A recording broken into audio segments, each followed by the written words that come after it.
hordes of hell are marching, the evil army. I saw a demonic army so large that it stretched as far as I could see. It was separated into divisions, with each carrying a different banner. The foremost and most powerful divisions were pride, self-righteousness, respectability, selfish ambition, and unrighteous judgment. But the largest of all was jealousy. The leader of this vast army was the accuser of the brethren himself. I knew that there were many more evil divisions beyond my scope of vision. But these were the vanguard of this terrible horde from hell that was now being released against the church. The weapons carried by this horde had names on them. The swords were named intimidation. The spears were named treachery. And their arrows were named accusations, gossip, slander, and fault-finding. Scouts and smaller companies of demons with such names as rejection, bitterness, impatience, unforgiveness, and lust were sent in advance of this army to prepare for the main attack. I knew in my heart that the church had never faced anything like this before. The main assignment of this army was to cause division. It was sent to attack every level of relationship churches with each other, congregations with their pastors, husbands and wives, children and parents, and even children with each other. The scouts were sent to locate the openings in churches, families, or individuals that rejection, bitterness, lust, etc. could exploit and make a larger breach for the divisions that were coming. The most shocking part of this vision was that this horde was not riding on horses, but on Christians. Most of them were well-dressed, respectable, and had the appearance of being refined and educated. These were Christians who had opened themselves to the powers of darkness to such a degree that the enemy could use them, and they would think that they were being used by God. The accuser knows that a house divided cannot stand, and this army represented his ultimate attempt to bring such complete division to the church that she would completely fall from grace. The prisoners trailing behind these first divisions was a vast multitude of other Christians who were prisoners of this army. They were all wounded and were guarded by little demons of fear. There seemed to be more prisoners than there were demons in the army. Surprisingly, these prisoners still had their swords and shields, but they did not use them. It was shocking to see that so many could be kept captive by so few of these little demons of fear. These could have easily been destroyed or driven off if the prisoners had just used their weapons. Above the prisoners, the sky was black with vultures named depression. These would land on the shoulders of a prisoner and vomit on him. The vomit was condemnation. When the vomit hit a prisoner, he would stand up and march a little straighter for a while, and then slump over, even weaker than before. Again, I wondered why the prisoners did not simply kill these vultures with their swords, which they could have easily done. Occasionally, a weak prisoner would stumble and fall. As soon as he or she hit the ground, the other prisoners would begin stabbing them with their swords, scorning them as they did so. They would then call for the vultures to begin devouring the fallen one, even before they were dead. As I watched, I realized that these prisoners thought that the vomit of condemnation was truth from God. Then I understood that these prisoners actually thought they were marching in the army of God. This is why they did not kill the little demons of fear or the vultures. They thought that these were messengers from God. The darkness from the cloud of vultures made it so hard for these prisoners to see that they naively accepted everything that happened to them as being from the Lord. The only food provided for these prisoners was the vomit from the vultures. Those who refused to eat it simply weakened until they fell. Those who did eat it were strengthened, but with the strength of the evil one. They would then begin to vomit on the others. When one began to do this, a demon that was waiting for a ride would be given this one, and he or she would be promoted to the front divisions. Even worse than the vomit from the vultures was a repulsive slime that these demons were urinating and defecating upon the Christians they rode. This slime was the pride, selfish ambition, etc. that was the nature of the division they were a part of. However, this slime made the Christians feel so much better than the condemnation that they easily believed that the demons were messengers of God, and they actually thought this slime was the anointing of the Holy Spirit. Then the voice of the Lord came to me saying, "This is the beginning of the enemy's last day army. This is Satan's ultimate deception, and his ultimate power of destruction is released when he uses Christians to attack other Christians. Throughout the ages, he has used this army, but never has he been able to capture so many to be used for his evil purposes. Do not fear. I have an army too. You must now stand and fight, because there is no longer any place to hide from this war. You must fight for my kingdom, for truth, and for those who have been deceived." I had been so repulsed and outraged by the evil army that I had wanted to die rather than live in such a world. However, this word from the Lord was so encouraging that I immediately began yelling to the Christian prisoners that they were being deceived, thinking that they would listen to me.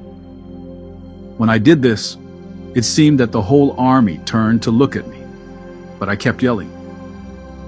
I thought that the Christians were going to wake up and realize what was happening to them. But instead, many of them started reaching for their arrows to shoot at me. The others just hesitated, as if they did not know what to make of me. I knew then that I had done this prematurely, and that it had been a very foolish mistake. The battle begins. Then I turned and saw the army of the Lord standing behind me. There were thousands of soldiers, but we were still greatly outnumbered. Only a small number were fully dressed in their armor, so that most were only partially protected. A large number were already wounded. Most of those who had all of their armor still had very small shields, which I knew would not protect them from the onslaught that was coming. The majority of these soldiers were women and children.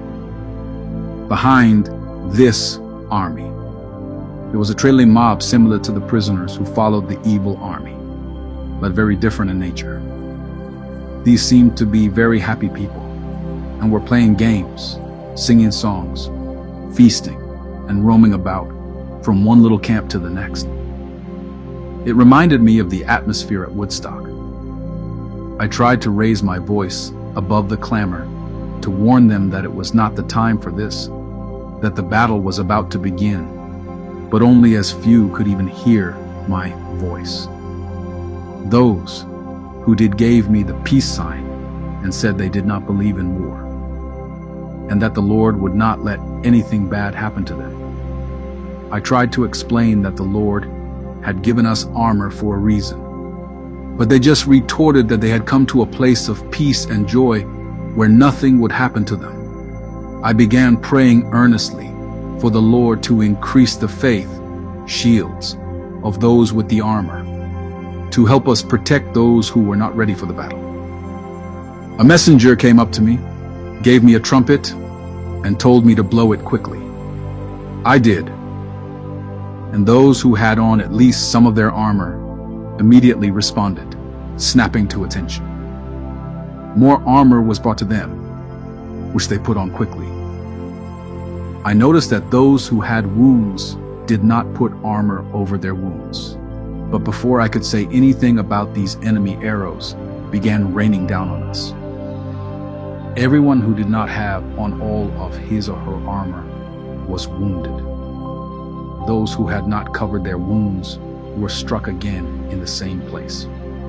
Those who were hit by arrows of slander immediately began to slander those who were not wounded. Those who were hit with gossip began to gossip. And soon, a major division had been created within our camp. Then vultures swooped down to pick up the wounded to deliver them into the camp of prisoners. The wounded still had swords and could have smitten the vultures easily, but they didn't. They were actually carried off willingly because they were so angry at the rest of us. The scene among those in the camp behind our army was even worse. There seemed to be total chaos. Thousands lay on the ground, wounded and groaning. Many of those who were not wounded just sat in a stupor of unbelief. The wounded and those who sat in unbelief were being quickly carried away by the vultures. Some were trying to help the wounded and keep the vultures off of them, but the wounded were so angry they would threaten and drive away those who were trying to help them. Many who were not wounded were simply running as fast as they could from the scene of battle. This first encounter with the enemy was so devastating that I was tempted to join them in their flight. Then, very quickly, some of these began reappearing with full suits of armor on and large shields. The mirth of the party had changed into an awesome resolve. They began to take the places of those who had fallen and even began forming new ranks to protect the rear and flanks. These brought great courage, and everyone resolved to stand and fight until death. Immediately, 3 great angels named Faith, Hope, and Love came and stood behind us, and everyone's shield began to grow. The highway. We had swords named the Word of God, and arrows that were named for biblical truths. We wanted to shoot back, but did not know how to without hitting the Christians that were ridden by the demons. Then it occurred to us that if these Christians were hit with the truth, they would wake up and fight off their oppressors. I fired off a few arrows. Almost all of them hit Christians. However, when the arrow of truth went into them, they did not wake up or fall down wounded.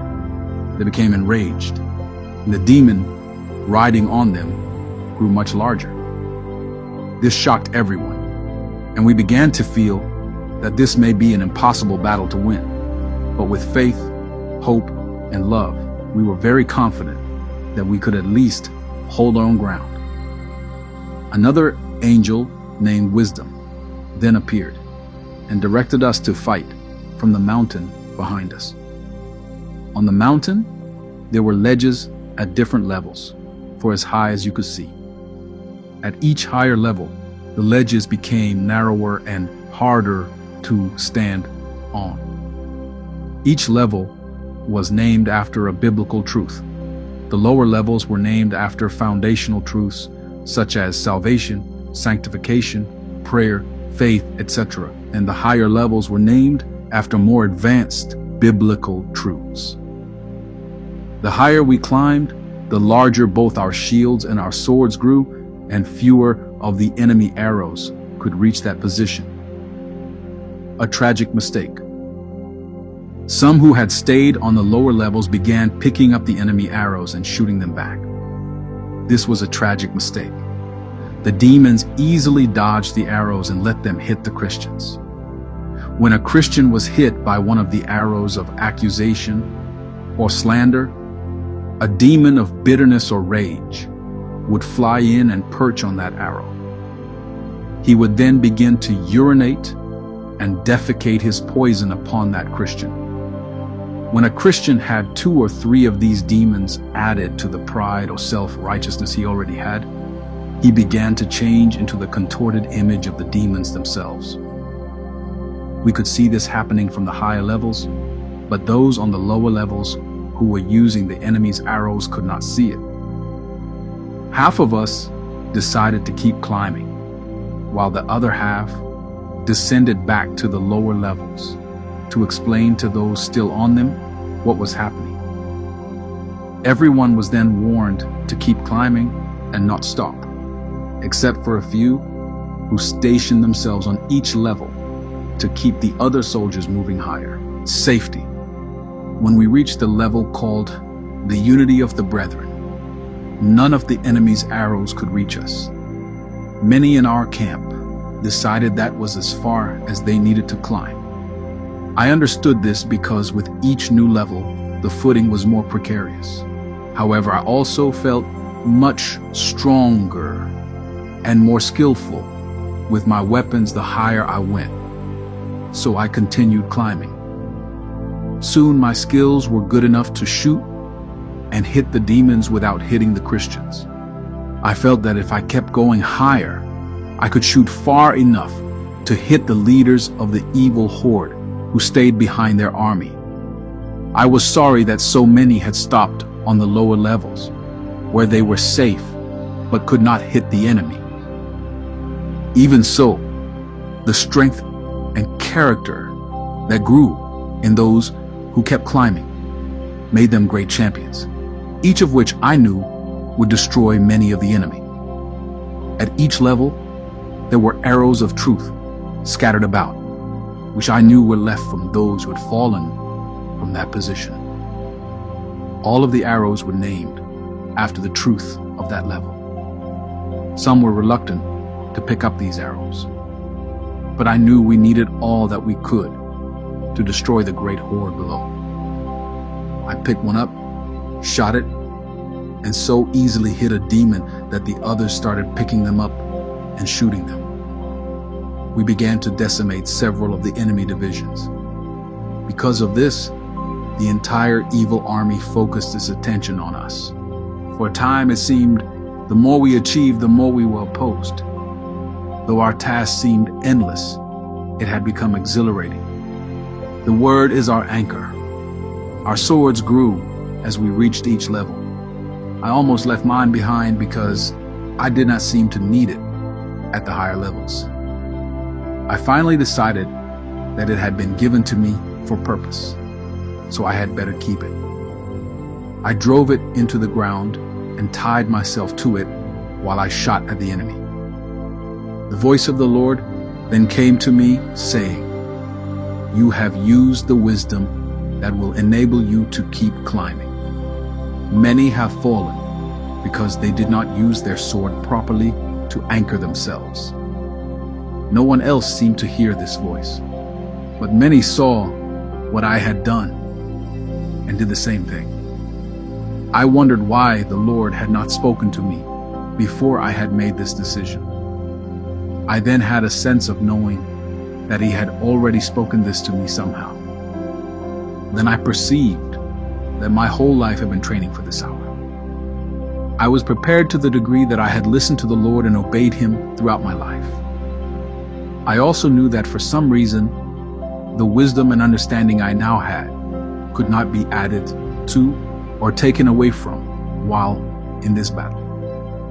I became profoundly thankful for every trial I had experienced in my life, and sorry for not appreciating them more at the time. Soon, we were hitting the demons with almost perfect accuracy. Rage rose from the enemy army like fire and brimstone. I knew that the Christians trapped in that army were now feeling the brunt of that rage. Unable to hit us, they were now shooting at each other. With his arrows now ineffective against us, the enemy sent the vultures to attack. Those who had not used their swords as anchors were able to strike down many of the vultures, but they too were being knocked from the ledges where they were standing. Some of these landed on a lower level, but some fell all the way to the bottom and were picked up and carried off by the vultures. A new weapon, the arrows of truth, would rarely penetrate the vultures, but they hurt them enough to drive them back. Every time they were driven back, some of us would climb to the next level. When we reached the level called Galatians 2:20, We were above the altitude that the vultures could fly. At this level, the sky above almost blinded us with its brightness and beauty. I felt peace like I had never felt it before. Previously, much of my fighting spirit had really been motivated out of as much hatred and disgust for the enemy as it had been for the sake of the kingdom, truth, and love for the prisoners. But it was on this level that I caught up to faith, hope, and love, which before I had only been following at a distance. On this level, I was almost overpowered by their glory. When I caught up to them, they turned to me and began repairing and shining my armor. Soon, it was completely transformed and exuded the glory that was in them. When they touched my sword, great bolts of brilliant lightning began flashing from it. Love then said, "Those who reach this level are entrusted with the powers of the age to come, but I must teach you how to use them." The Galatians 2:20 level was so wide that there was no longer any danger of falling. There were also unlimited arrows with the name Hope written on them. We shot some of them down at the vultures, and these arrows killed them easily. About half who had reached this level kept shooting while the others began carrying these arrows down to those still on the lower levels. The vultures kept coming in waves upon the levels below, but with each one, there would be fewer than before. From Galatians 2:20, we could hit any enemy in the army except the leaders themselves, who were still out of range. We decided not to use the arrows of truth until we had destroyed all of the vultures, because the cloud of depression they created made the truth less effective.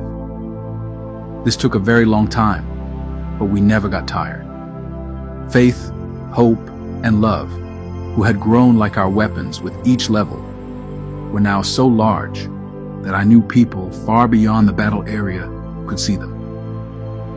Their glory even radiated into the camp of prisoners, who was still under a great cloud of vultures. The exhilaration continued to grow in all of us.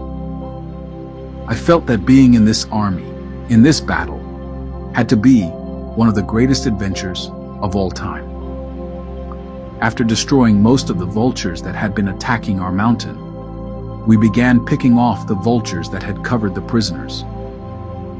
As the cloud of darkness began dissipating and the sun began to shine down on them, they began to wake up as if they had been in a deep sleep.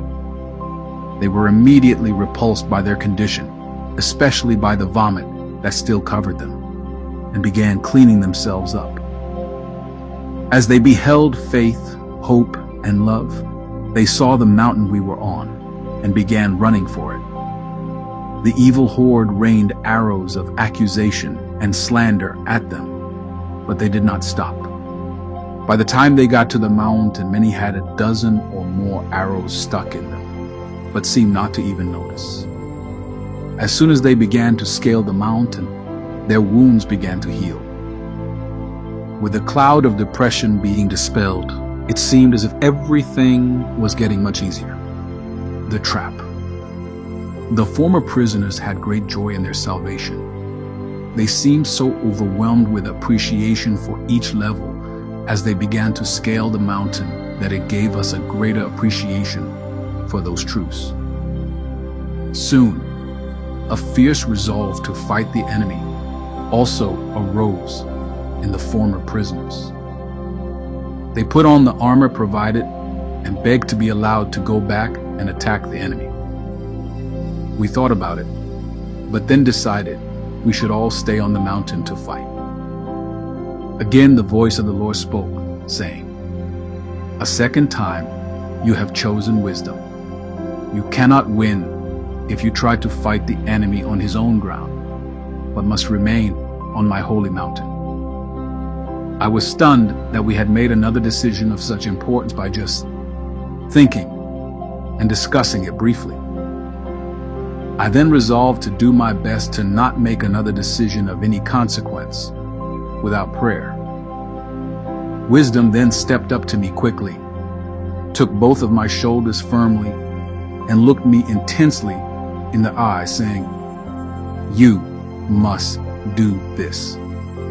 I then noticed that even though I had been on the broad plateau of Galatians 2:20, I had drifted to the very edge without even knowing it and could have easily fallen. I looked again into the eyes of wisdom, and he said with the utmost seriousness, "Take heed when you think you stand, lest you fall. In this life, you can fall from any level, the serpents." For a long time, we continued killing the vultures and picking off the demons that were riding the Christians. We found that the arrows of different truths would have more of an impact on different demons. We knew that it was going to be a long battle, but we were not taking any more casualties now, and we had already passed the level of patience. Even so, after these Christians had the demons shot off them, few would come to the mountain. Many had taken on the nature of the demons and continued in their delusion without them. As the darkness of the demons dissipated, we could see the ground moving around the feet of these Christians. Then I saw that their legs were bound by serpents called shame. We shot arrows of truth at the serpents, but they had little effect. We then tried the arrows of hope, but without result. From Galatians 2:20, it was very easy to go higher, so we started up to the higher levels. Soon, we happened upon a garden that was the most beautiful place I had ever seen. Over the entrance to this garden was written, "The Father's unconditional love." It was the most glorious and inviting doorway I had ever seen. So we were compelled to enter. As soon as we did, we saw the tree of life in the middle of this garden. It was still guarded by angels of awesome strength. They looked as if they had been expecting us, so we had the courage to pass them and walk up to the tree. One of them said, "Those who make it to this level, who know the Father's love, can eat." I did not realize how hungry I was. When I tasted the fruit, it was better than anything I had ever tasted, but was also somehow familiar. It brought memories of sunshine, rain, beautiful fields, the sun setting over the ocean, but even more than that, of the people I loved. With every bite, I loved everything, and everyone more. Then my enemies started to come to mind, and I loved them too. The feeling was soon greater than anything I had ever experienced, even the peace on Galatians 2:20. Then I heard the voice of the Lord, and he said, "This is now your daily bread. It shall never be withheld from you. You may eat as much and as often as you like. There is no end of my love." I looked up into the tree to see where the voice had come from, and saw that it was filled with pure white eagles. They had the most beautiful, penetrating eyes I have ever seen. They were looking at me as if waiting for instructions. One of the angels said, "They will do your bidding. These eagles eat snakes." I said, "Go, devour the shame that has bound our brothers." They opened their wings, and a great wind came that lifted them into the air. These eagles filled the sky with a blinding glory. Even as high as we were, I could hear the sounds of terror from the enemy camp at the sight of these eagles coming toward them. The Lord Jesus himself then stood in our midst. He touched each one, then said, "I must now share with you what I shared with your brothers after my ascension, the message of my kingdom." The enemy's most powerful army has now been put to flight, but not destroyed. Now it is time for us to march forth with the gospel of my kingdom. The eagles have been released and will go with us. We will Take arrows from every level, but I am your sword, and I am your captain. It is now time for the sword of the Lord to be unsheathed. I then turned and saw that the entire army of the Lord was standing in that garden. There were men, women, and children from all races and nations, each carrying their banners that moved in the wind with perfect unity. I knew that nothing like this had been seen in the earth before. I knew that the enemy had many more armies and fortresses throughout the earth, but none could stand before this great army. I said almost under my breath, "This must be the day of the Lord." The whole host then answered in an awesome thunder, "The day of the Lord of hosts has come." We stood in the garden of God, under the tree of life. It seemed that the entire army was there, kneeling before the Lord Jesus. He had just given us the charge to return to the battle for the sake of our brothers who were still bound, and for the world that he still loved. It was both a wonderful and a terrible command. It was wonderful just because it came from him. It was terrible because it implied that we would have to leave his manifest presence and the garden that was more beautiful than anything I had ever seen before. To leave all of this to go into battle seemed incomprehensible. The Lord continued his exhortation.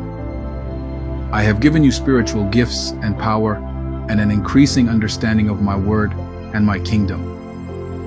But the greatest weapon that you have been given is the Father's love. As long as you walk in my Father's love, you will never fail. The fruit of this tree is the Father's love, which is manifested in me. This love, which is in me, must be your daily bread." The Lord was not what we might consider to be of a strikingly handsome appearance, but was rather ordinary. Even so, the grace with which he moved and spoke made him the most attractive person I had ever seen. He was beyond human definition in dignity and nobility.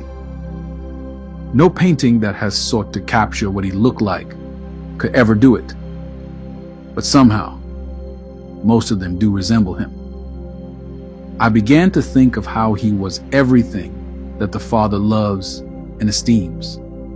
He truly is full of grace and truth, to the point that it seemed that nothing but grace and truth should ever matter. When I ate the fruit from the tree of life, the thought of every good thing I had ever known seemed to fill my soul.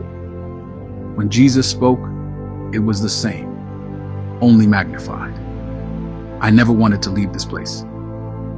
I remembered how I had once thought it must have been boring for those angels who did nothing but worship him before the throne.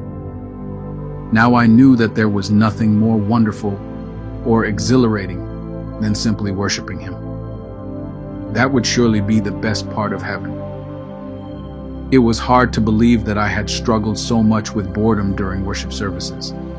I knew that it was only because I had been almost completely out of touch with the reality during those times. Worship in spirit and truth. I was almost overwhelmed with the desire to go back and make up those times during worship when I had allowed my mind to wander or had occupied myself with other things. The desire to express my adoration for him became almost uncontrollable. I had to praise him. As I opened my mouth, I was shocked by the spontaneous worship that erupted from the entire army at the same time. I had almost forgotten that anyone else was there, but we were all in perfect unity. The glorious worship couldn't be expressed in human language. As we worshiped, a golden glow began to emanate from the Lord. Then there was silver around the gold. Then colors, the richness of which I have never seen with my natural eyes, enveloped us all. With this glory, I entered a realm of emotion that I had never experienced before. Somehow I understood that his glory had been there all along, but when we focused on Him the way that we did in worship, we simply began to see more of His glory. The more intensely we worshiped, the more glory we beheld.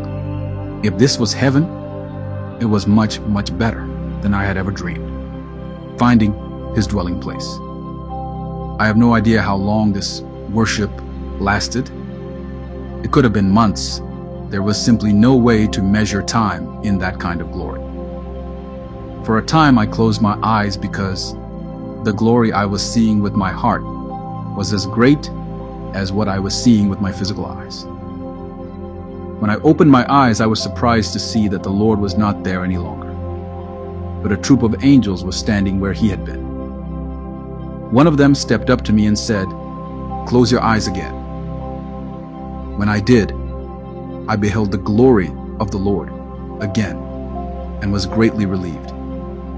Then the angel explained, "What you see with the eyes of your heart is more real than what you see with your physical eyes." I had myself made this statement many times, but how little I had truly walked in it. The angel continued, "It was for this reason that the Lord told His first disciples that it was better for Him to go away so that the Holy Spirit could come. The Lord dwells within you.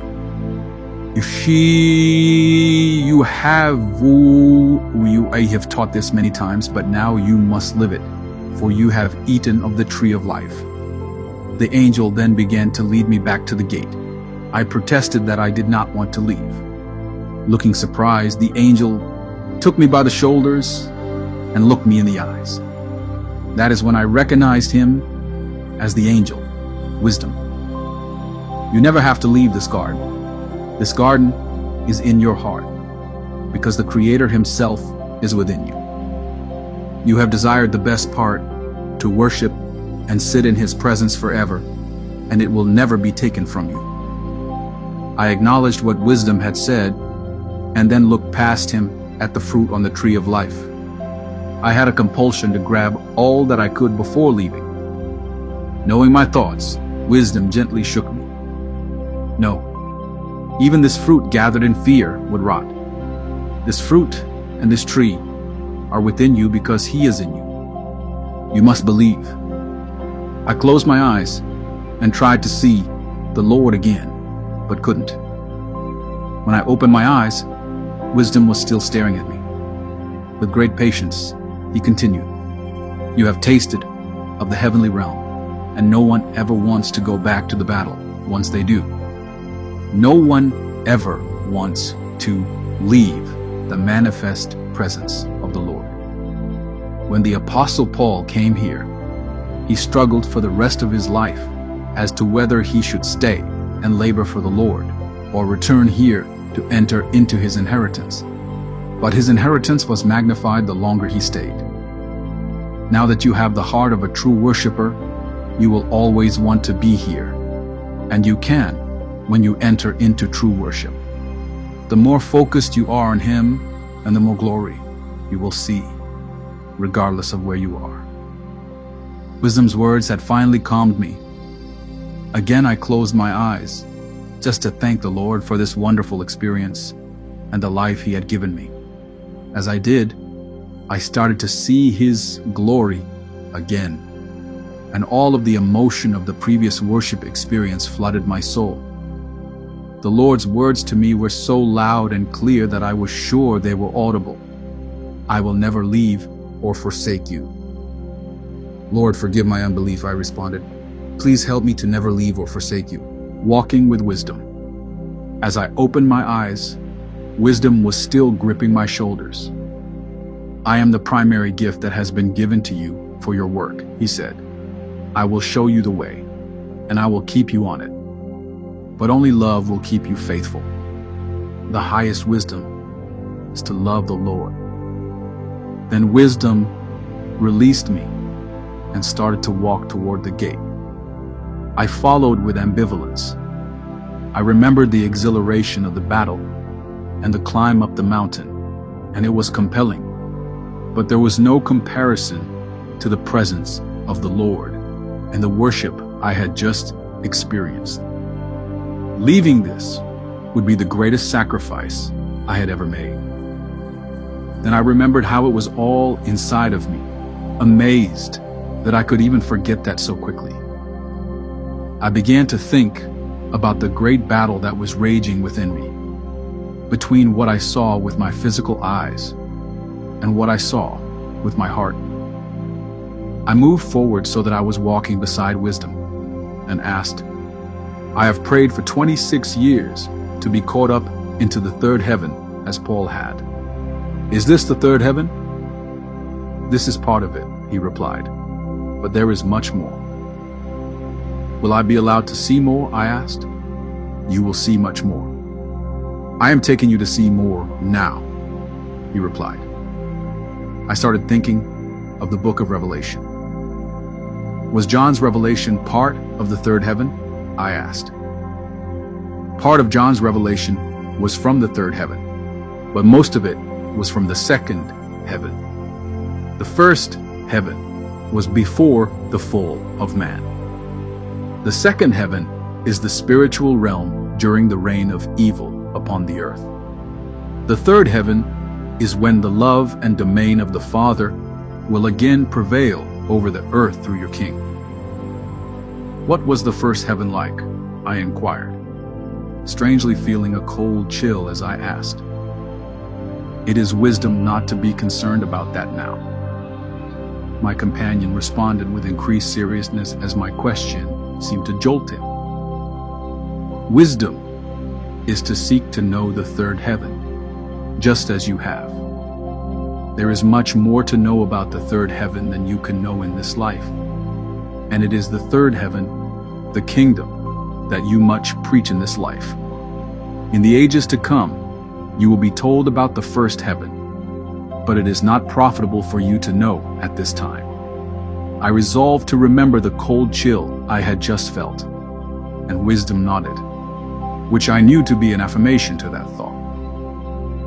What a great companion you are, I had to say, as I was just flooded with appreciation for this angel. You really will keep me on the right path. I will indeed, he replied.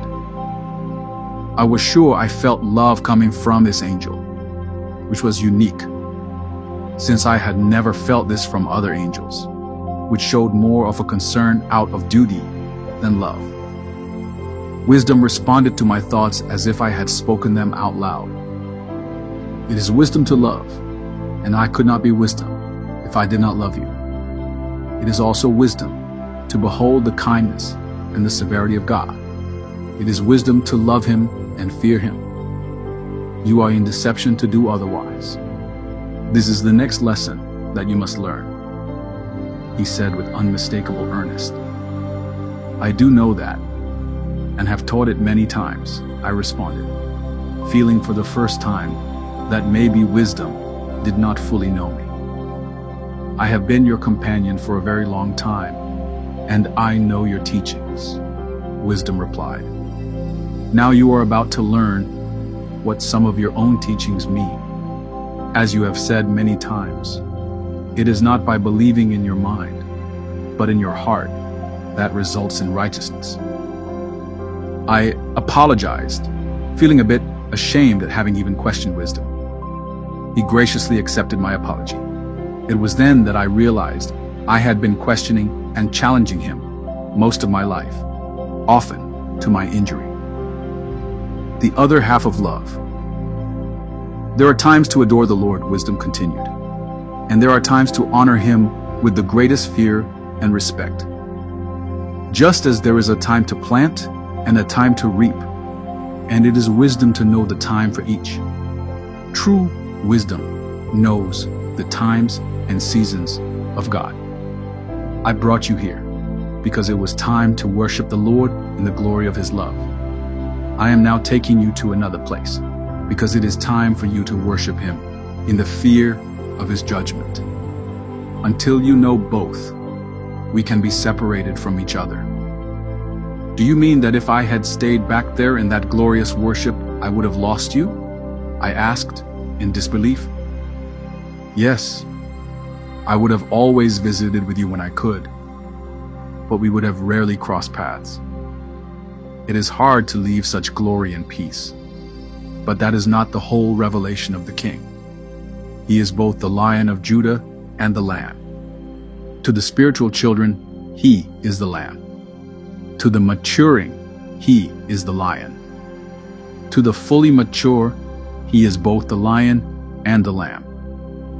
You have known this in your mind, and I have heard you teach it, but now you will know it in your heart, for you are about to experience the judgment seat of Christ. The return to the battle. Before leaving the gates to the garden, I asked Wisdom if I could just sit for a while to ponder all that I had just experienced. Yes, you should do this, he replied, but I have a better place for you to do it. I followed Wisdom out of the gates, and we began to descend down the mountain. To my surprise, the battle was still going on, but not nearly as intensely as it was when we ascended.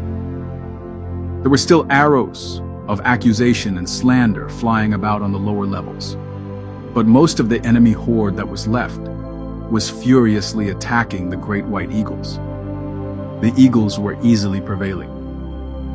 We kept descending until we were almost at the bottom. Just above the levels of salvation and sanctification was the level thanksgiving and praise. I remembered this level very well because one of the greatest attacks of the enemy came as I first tried to reach it. Once we got here, the rest of the climb was much easier. And if an arrow got through your armor, it healed much faster. As soon as the enemy spotted me on this level, the enemy could not see Wisdom. A shower of arrows began to rain down on me. I so easily knocked them down with my shield that the enemy quit shooting. Their arrows were now almost gone, and they could not afford to waste any more. The soldiers who were still fighting from this level looked at me in astonishment with a deference that made me very uncomfortable. It was then that I first noticed that the glory of the Lord was emanating from my armor and shield. I told them to climb to the top of the mountain without stopping, and they too would see the Lord. As soon as they agreed to go, they saw Wisdom. They started fall down to worship him, but he restrained them and sent them on their way. The faithful. I was filled with love for these soldiers, many of whom were women and children. Their armor was a mess, and they were covered in blood, but they had not quit. In fact, they were still cheerful and encouraged. I told them that they were deserving of more honor than I was, because they had borne the greatest burden of the battle and had held their ground. They seemed not to believe me, but appreciated that I would say it. However, I really felt that it was true. Every level on the mountain had to be occupied, or the vultures that were left would come and foul it with vomit and excrement until it was difficult to stand on. Most of the ledges were occupied by soldiers who I recognized to be from different denominations or movements, which emphasized the truth of the level they were defending. I was embarrassed by the attitude I had maintained towards some of these groups.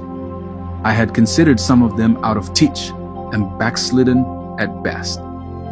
But here, they were fighting faithfully against a terrible onslaught of the enemy. Their defense of these positions had probably enabled me to keep climbing as I had. Some of these levels were situated so that there was a view of a good part of the mountain or battlefield. But some were so isolated that the soldiers on them could only see their own position and seemed not to even know about the rest of the battle raging. They were often so wounded from the slander and accusations that they would be resistant when someone came down to them from a higher level and encouraged them to climb higher. However, when some began to come down from the top, reflecting the glory of the Lord, they listened with great joy and soon began to climb themselves with courage and resolve.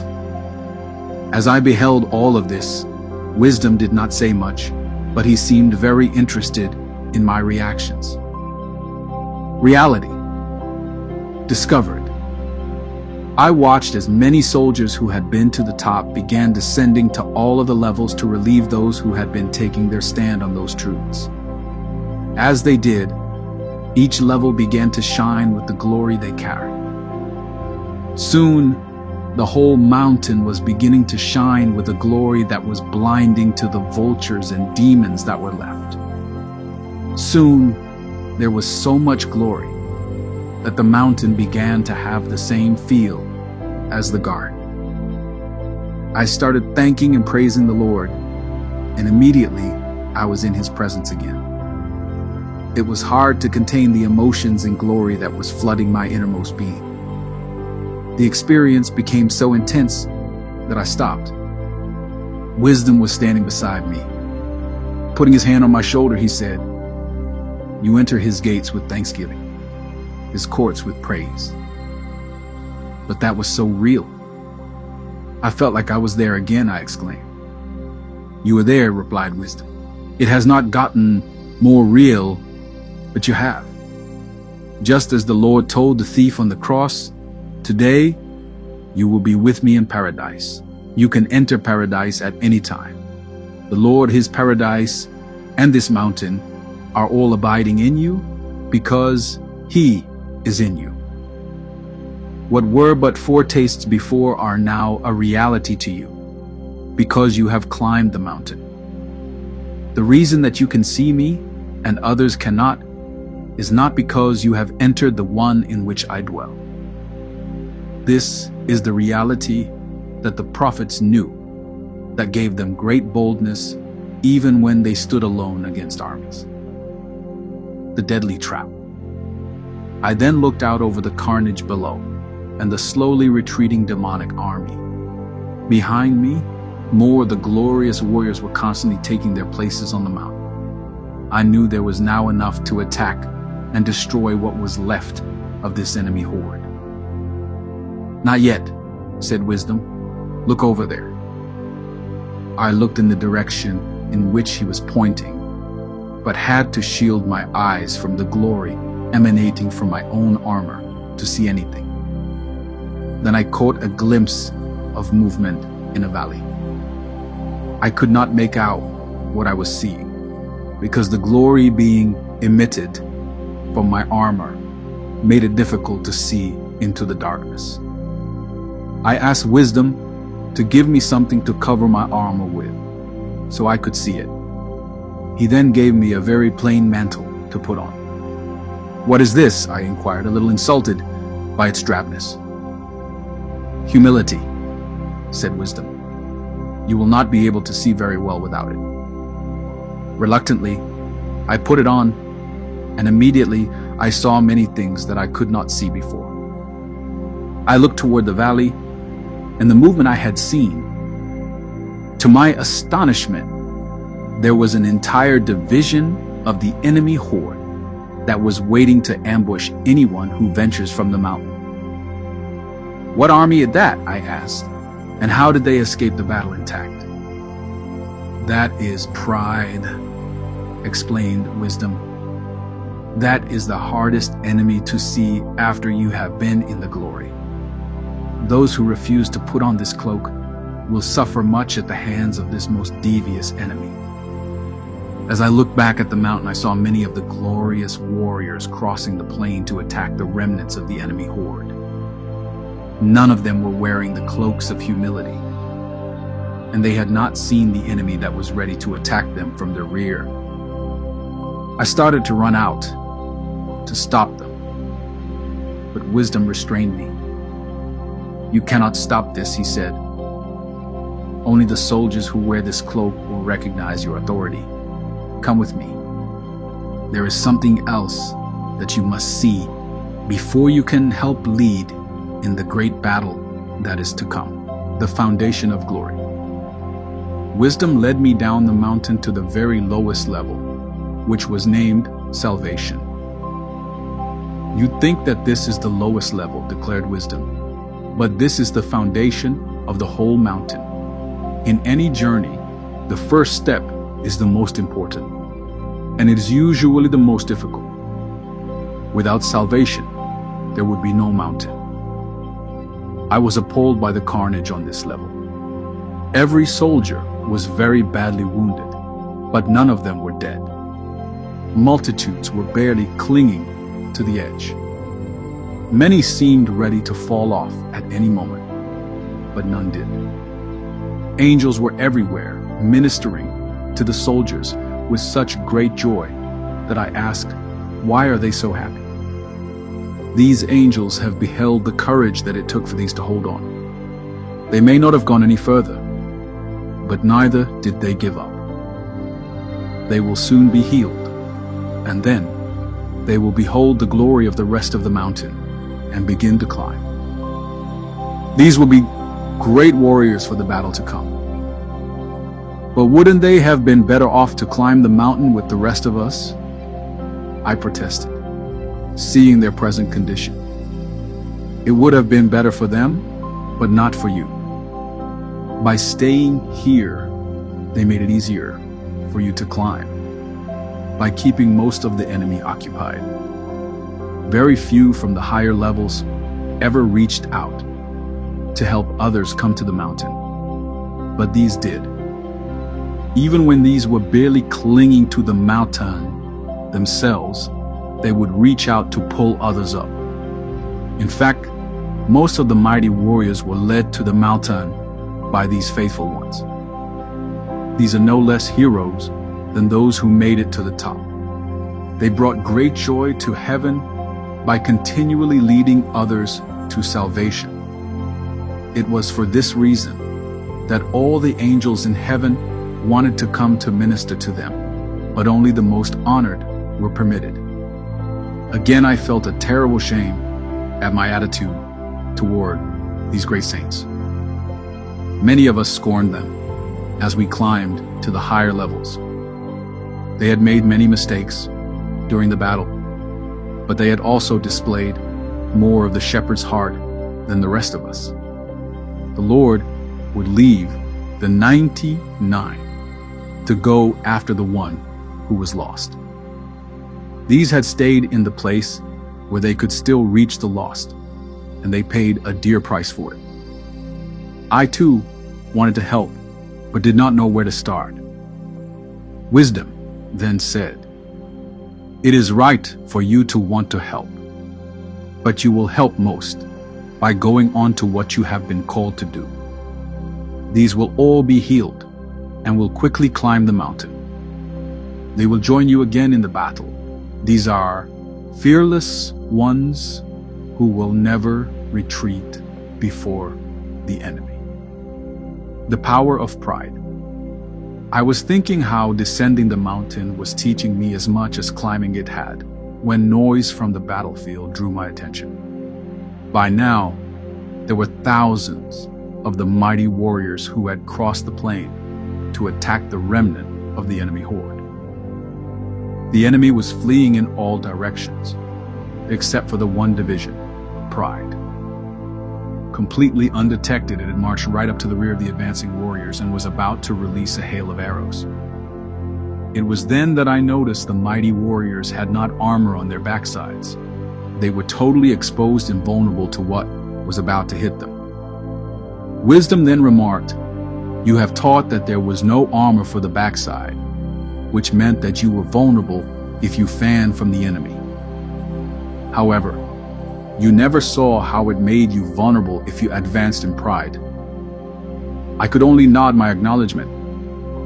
It was too late to do anything, and it was unbearable to watch. But wisdom said that I must. To my amazement, when the arrows of pride struck the warriors, they did not even notice. However, the enemy kept shooting. The warriors were bleeding and getting weaker fast, but would not acknowledge it.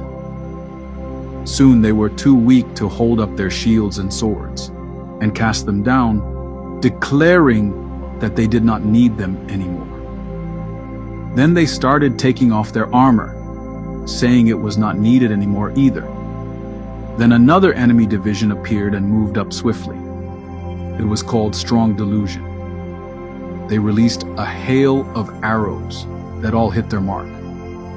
I then watched as just a few of the demons of delusion led off this once great army of glorious warriors.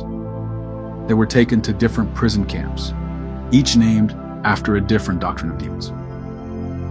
I was astounded at how this great company of the righteous had been so utterly defeated, and they still did not even know what had hit them. How could those who were so strong, who have been all the way to the top of the mountain, who have seen the Lord as they have, be so vulnerable? I blurted out. Pride is the hardest enemy to see, and it always sneaks up behind you, Wisdom lamented. In some ways, those who have been to the greatest heights are in the greatest danger of falling.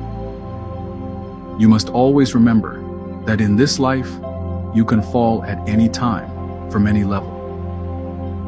Take heed when you think you stand, lest you fall.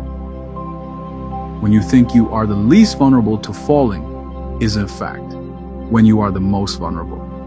Most men fall right after a great victory. Wisdom for the battle. How can we keep from being attacked like this? I asked. Stay close to me. Inquire the Lord before making any major decisions, and keep that mantle on, and the enemy will never be able to blindside you as he did those. I looked at my mantle. It looked so plain and insignificant. I felt that it made me look more like a homeless person than a warrior. Wisdom responded as if I had been speaking out loud. The Lord is closer to the homeless than to princes. You only have true strength to the degree that you walk in the grace of God, and He gives His grace to the humble. No enemy weapon can penetrate this mantle, because nothing can overpower His grace. As long as you wear this mantle, you are safe from this kind of attack. I then started to look up to see how many warriors were still on the mountain. I was shocked to see how few there were. I then noticed that they all had on the same mantle on humility. How did that happen? I inquired. When they saw the battle you just witnessed, they all came to me for help, and I gave them their mantles, Wisdom replied. But I thought you were with me that whole time. I am with all who go forth to do the will of the Father, Wisdom answered. You're the Lord, I cried. Yes, he answered. I told you that I would never leave you or forsake you. I am with all of my warriors, just as I am with you. I will be to you whatever you need to accomplish my will, and you have needed wisdom. Then he vanished. Rank in the kingdom. I was left standing in the midst of the great company of angels who were ministering to the wounded on the level of salvation. As I began to walk past these angels, they bowed to one knee and showed me the greatest respect. I finally asked one of them why they did this, as even the smallest was much more powerful than I was. Because of the mantle, he replied. That is the highest rank in the kingdom.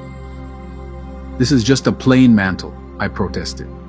No, the angel protested. You are clothed in the grace of God. There is no greater power than that.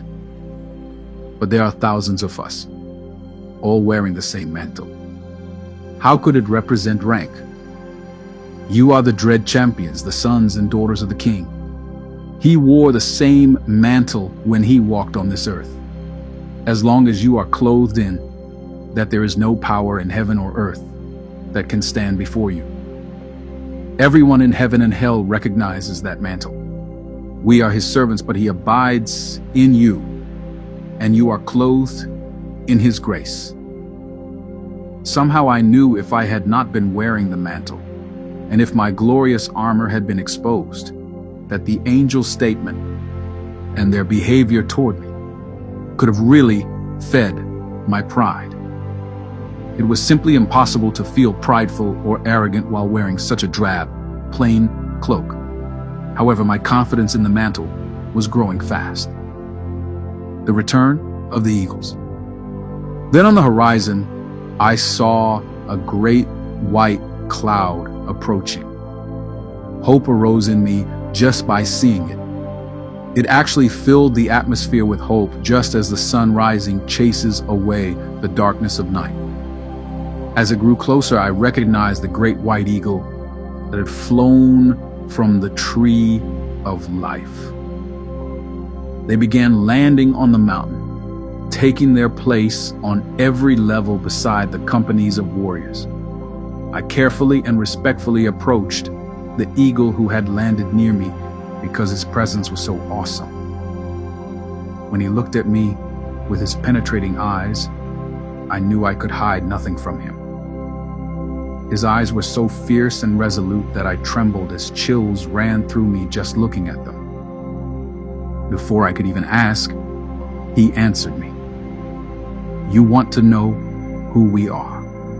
We are the hidden prophets who have been kept for this hour. We are the eyes of those who have been given the divinely powerful weapons. We have been shown all that the Lord is doing and all that the enemy is planning against you. We have scoured the earth, and together we know all that needs to be known for the battle. Did you not see the battle that just took place? I asked with as much irritation as I dared to express. Couldn't you have helped those warriors that were just taken captive? Yes, we saw it all, and we could have helped if they had wanted it. But our help would have been to restrain them. We can only fight in the battles that the Father commands, and we can only help those who believe in us. Only those who receive us as who we are, the prophets, can receive the prophet's reward or the benefit of our service. Those who were ambushed did not yet have the mantle that you are wearing, and those who do not have the mantle cannot understand who we are. We all need each other, including these here who are still wounded, and many others who you do not yet know. The eagle.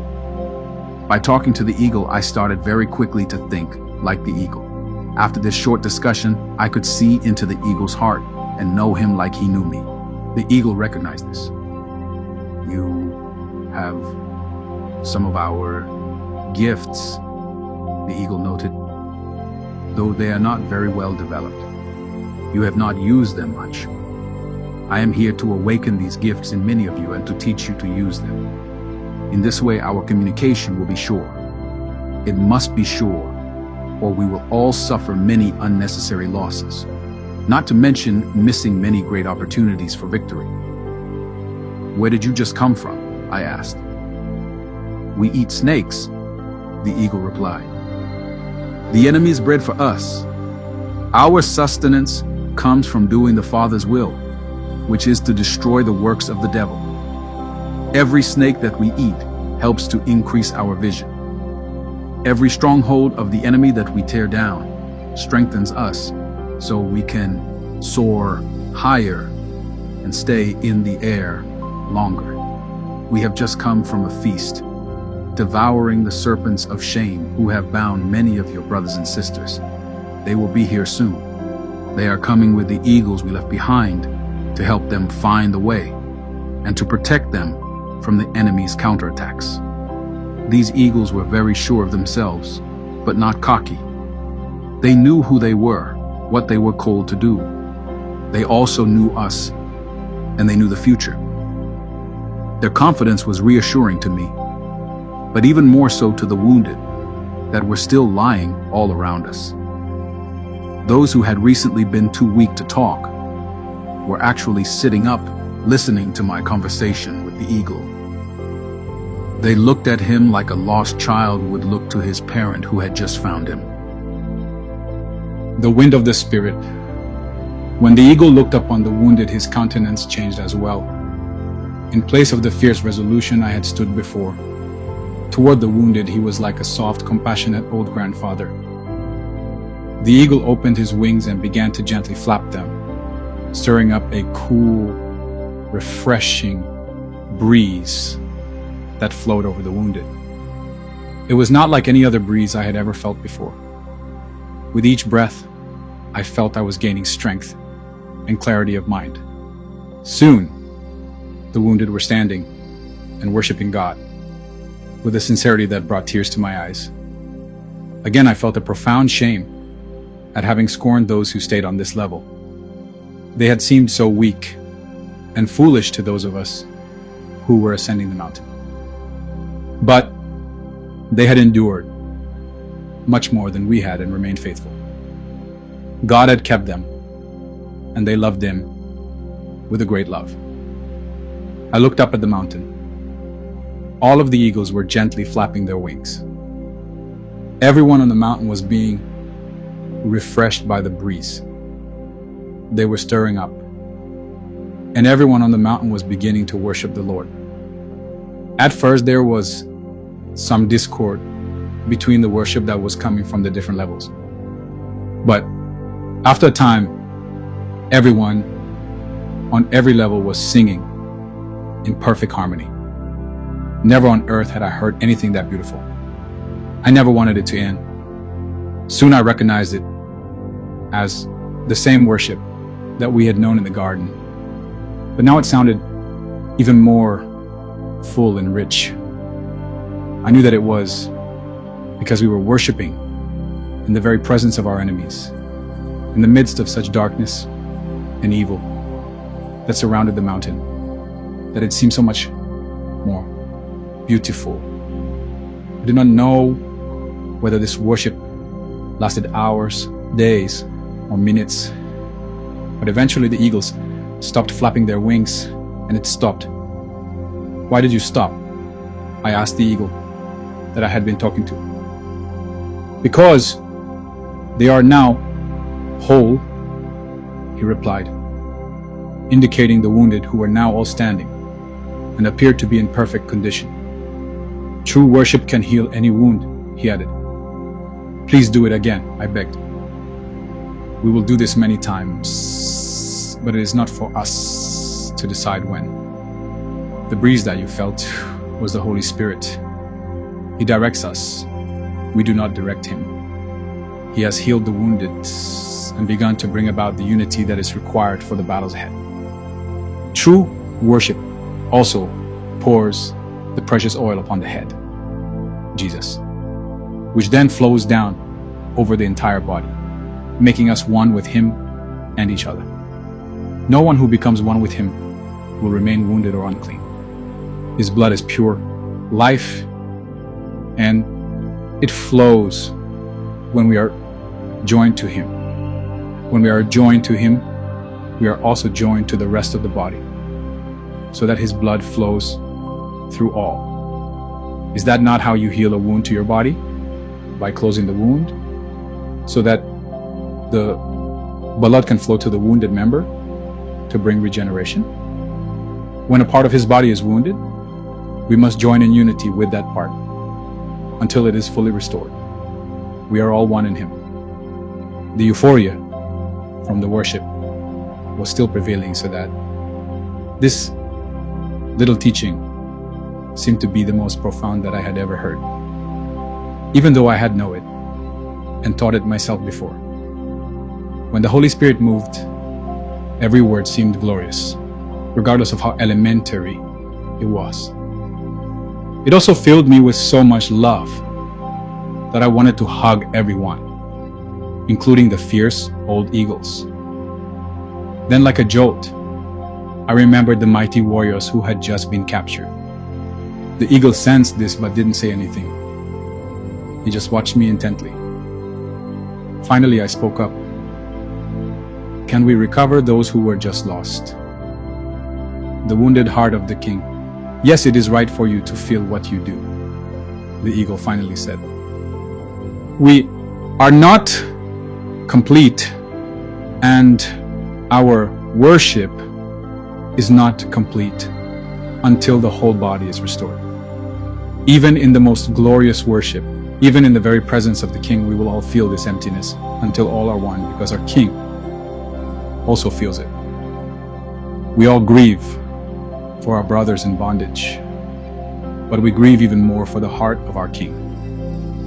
Just as you love all of your children, but would be grieved for the one that was sick or wounded, He too loves all of His children, but the wounded and oppressed have most of His attention now. For His sake, we must not quit until all have been recovered. As long as any are wounded, He is wounded. Faith that moves mountains. Sitting down by the eagle, I thought deeply about what he said. Finally, I asked, I know that wisdom now speaks to me through you, because I hear His voice when you speak. I was so sure of myself before that last battle, but I was almost carried away with the same presumption that they were carried away with, and could very easily have been captured with them if wisdom had not stopped me. I was going out of hatred for the enemy more than wanting to set my brothers free, though that was part of my motive. Since first coming to this mountain and fighting in the great battle, I now think that most of the right things I did for the wrong reasons. And many of the wrong things I did, I had good motives for. The more I learn, the more unsure of myself I feel. You must have been with wisdom a long time, the eagle responded. He was with me a long time before I began to recognize him, but I am afraid that most of the time I was resisting him. Somehow I now know that I am still lacking something very important, something that I must have before I go into battle again, but I do not know what it is. The great eagle's eyes became more penetrating than I'd ever seen them as he responded, you also know the voice of wisdom when he speaks to you in your own heart. You are learning well because you have the mantle. What you are feeling now is the true faith. Faith! I shot back. I'm talking about serious doubts. You are wise to doubt yourself. But true faith depends on God, not yourself, and not your faith. You are close to the kind of faith that can move this mountain. And move it must. It is time to carry it to places that it has not gone to before. However, you are right. You are still lacking something very important. You must yet have a great revelation of the King. Even though you have climbed to the top of the mountain and received from every truth along the way, and even though you have stood in the garden of God, tasted of His unconditional love, and have seen His Son many times now, you still only understand a part of the whole counsel of God, and that only superficially. I knew that this was so true that it was very comforting to hear it. I have judged so many people in so many situations wrongly. Wisdom has saved my life many times now. But the voice of wisdom is still a very small voice within me. And the clamor of my own thoughts and feelings are still far too loud. I hear wisdom speaking through you much louder than I hear Him in my own heart. So I know I must stay very close to you. We are here because you need us, the eagle replied. We are also here because we need you. You have been given gifts that I do not have, and I have been given gifts that you do not have. You have experienced things that I have not experienced, and I have experienced things that you have not known. The eagles have been given to you until the end, and you have been given to us. I will be very close to you for a time, and then you must receive other eagles in my place. Every eagle is different. It is together that we have been given to know the secrets of the Lord, not individually. The doors of truth. The eagle then lifted up from the rock on which he had been perched and soared over the edge of the level on which we stood. "Come," he said. As I approached him, I saw steps that led down to the very base of the mountain. There was a small door. "Why have I not seen this before?" I asked. "When you first came to the mountain, you did not stay on this level long enough to look around," he answered. "How did you know that? Were you here when I first came to the mountain?" "I would have known if I had not been here, because all who miss this door do so for the same reason. But in fact, I was here," he responded. "I was one of the soldiers you so quickly passed on your way up the mountain." It was then that I recognized the eagle as a man whom I had met soon after my conversion, whom I had actually had a few conversations with. He continued, "I wanted badly to follow you then. I had been on this level for so long that I needed a change. I just could not leave all of the lost souls that I was still trying to lead here. When I finally committed myself to doing the Lord's will, whether it was to stay or go, wisdom appeared to me and showed me this door. He said it was a shortcut to the top. That is how I got to the top before you did, and was changed into an eagle. I then remembered that I had seen doors like this on a couple of the levels. I had even peeked into a couple of them, and remember how amazed I had been at what I saw. I did not venture into any of them very far, because I was so focused on the battle and trying to get to the top of the mountain. Could I have entered any of those doors and gone right to the top? I asked. "It is not quite that easy," the eagle remarked, seeming a little irritated. "In every door there are passageways, one of which leads to the top." Obviously knowing my next question, he continued, "The other ones lead to the other levels on the mountain. The Father designed each so that everyone would choose the one that their level of maturity dictated that they needed." Incredible. How did he do that? I thought to myself. But the eagle heard my thoughts. "It was very simple," continued the eagle, as if I had spoken my thoughts out loud. "Spiritual maturity is always determined by the willingness of one to sacrifice their own desires for the interests of the kingdom or for the sake of others." I was carefully noting all that was said. I somehow knew that I must enter the door before me, and that it would be wise for me to learn all that I could from someone who had been there before and had obviously chosen the right door to the top. I did not go directly to the top, and neither have I met anyone who has, the eagle continued. But I went there much faster than most, because I had learned so much about self-sacrifice while fighting here on the level of salvation. I have shown you this door because you wear the mantle and would have found it anyway. But the time is short, and I am here to help you mature quickly. There are doors on every level, and everyone leads to treasures that are beyond your comprehension. They cannot be acquired physically, but every treasure that you hold in your hands, you will be able to carry on in your heart. Your heart is meant to be the treasure house of God. But the time you reach the top again, your heart will contain treasures more valuable than all of the treasures of the whole earth. They will never be taken from you, but they are yours for eternity, because you are God's.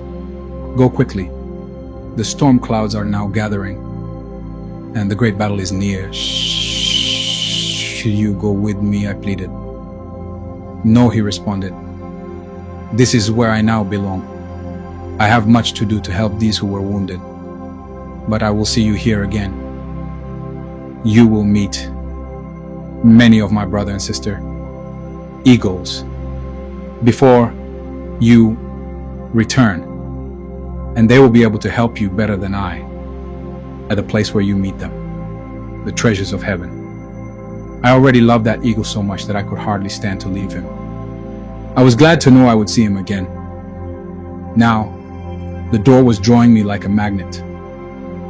I opened it and entered. The glory that I beheld was so stunning that I immediately fell to my knees. The gold, silver, and precious stones were far more beautiful than anything I had ever seen on the earth. The room was so large that it seemed to be without end.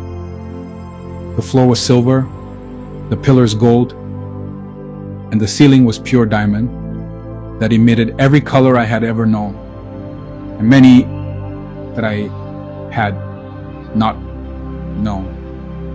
Angels without number were everywhere, dressed in different robes and uniforms that were of no earthly origin. As I began to walk through the room, the angels all bowed in salute. One stepped forward and welcomed me by name. He explained that I could go anywhere and see anything that I wanted in the room. Nothing was withheld from those who came through the door. I could not even speak. I was so overwhelmed by the beauty.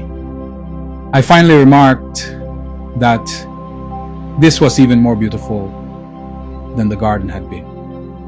Surprised, the angel responded, "This is the garden. This is one of the rooms in your father's house. We are your servants." As I walked, a great company of angels followed me. I turned and asked the leader why they were following. "Because of the mantle," he said. "We have been given to you to serve you here and in the battle to come." I did not know what to do with the angel, so I just continued walking. I was attracted to a large blue stone that appeared to have the sun and clouds within it. When I touched it, the same feeling flooded over me as when I ate the fruit of the tree of life. I felt energy, great mental clarity, and love for everyone and everything being magnified. I started to behold the glory of the Lord. The longer I touched the stone, the more the glory increased. I never wanted to take my hand off of the stone, but the glory became so intense that I had to look away. Then my eyes fell on a beautiful green stone. "What does that one have in it?" I asked the angel standing nearby. "All of these stones are the treasures of salvation. You are now touching the heavenly realm, and that one is the restoration of life," he continued. As I touched the green stone, I began to see the earth in rich and spectacular colors. They grew in richness, and the longer I had my hand on the stone, and my love for all that I saw grew. Then I began to see a harmony between all living things on a level that I had never seen before. Then I began to see the glory of the Lord in the creation. It began to grow until, again, I had to turn away because of the intensity. Then I realized that I had no idea how long I had been there. I did know that my comprehension of God and His universe had grown substantially by just touching these two stones. And there were many, many more. There was more in that one room than a person could have absorbed in a whole lifetime. "How many more rooms are there?" I asked the angel. "There are rooms like this on every level of the mountain that you climbed." "How can one ever experience all that is in just one of these rooms, much less all of them?" I asked. "You have forever to do this. The treasures contained in the most basic truths of the Lord Jesus are enough to last for many of your present lifetimes. No man can know all that there is to know about any of them in just one life, but you must take what you need and keep proceeding toward your destiny. I started thinking about the impending battle again and the warriors who had been captured. It was not a pleasant thought in such a glorious place, but I knew I would have forever to come back to this room, and only had a short time to find my way back to the top of the mountain, and then back to the battle from again. I turned to the angel. "You must help me find the door that leads to the top." The angel looked perplexed. "We are your servants," he responded, but you must lead us. This whole mountain is a mystery to us. We all desired to look into this great mystery, but after we leave this room that we have come to know just a little about, we will be learning even more than you. "Do you know where all of the doors are?" I asked. "Yes, but we do not know where they lead. There are some that look very inviting, and some that are plain, and some that are actually repulsive. One is even terrible. In this place, there are doors that are repulsive." I asked in disbelief. "And one that is terrible. How can that be?" "We do not know, but I can show it to you," he responded. "Please do," I said. We walked for quite a time, passing treasures unspeakable, all of which I had great difficulty not stopping to touch. There were also many doors with different biblical truths over each one. When the angel had called them inviting, I felt that he had quite understated their appeal. I badly wanted to go through each one, but my curiosity about the terrible door kept me moving. Then I saw it. Terrible had also been an understatement. Fear gripped me so that it took my breath away. Grace and truth. I turned away from the door and retreated fast. There was a beautiful red stone nearby, which I almost lunged at to lay my hands on it. Immediately I was in the Garden of Gethsemane, beholding the Lord in prayer. The agony I beheld was even more terrible than the door I had just seen. Shocked, I jerked my hand away from the stone and fell to the floor in exhaustion. I badly wanted to return to the blue or green stones, but I had to regather my energy and sense of direction. The angels were quickly all around me, serving me. I was given a drink that began to revive me. Soon I was feeling well enough to stand and begin walking back to the other stones. However, the recurring vision of the Lord praying compelled me to stop. "What was that back there?" I asked. "When you touch the stones, we are able to see a little of what you see and feel a little of what you feel," said the angel. "We know that all of these stones are great treasures, and all of the revelations they contain are priceless. We beheld for a moment the agony of the Lord before his crucifixion, and we felt briefly what he felt that terrible night. It is hard for us to understand how our God could ever suffer like that. It makes us appreciate much more what an honor it is to serve you, whom he did it for." The angel's words were like lightning bolts, straight to my soul. I had fought in the great battle. I had climbed to the top of the mountain. I had become so familiar with the spiritual realm that I hardly noticed angels anymore, and I could speak on nearly equal terms with the great eagles. Yet I could not bear to share in even a moment of the sufferings of my king without wanting to flee to a more pleasurable experience. "I should not be here," I almost shouted. "I more than anyone deserve to be a prisoner of the evil one." "Sir," the angel said almost shyly, "we understand that no one is here because they deserve it. You are here because you were chosen before the foundation of the world for a purpose. We do not know what your purpose is, but we know that it is very great for everyone on this mountain. Thank you, you are most helpful.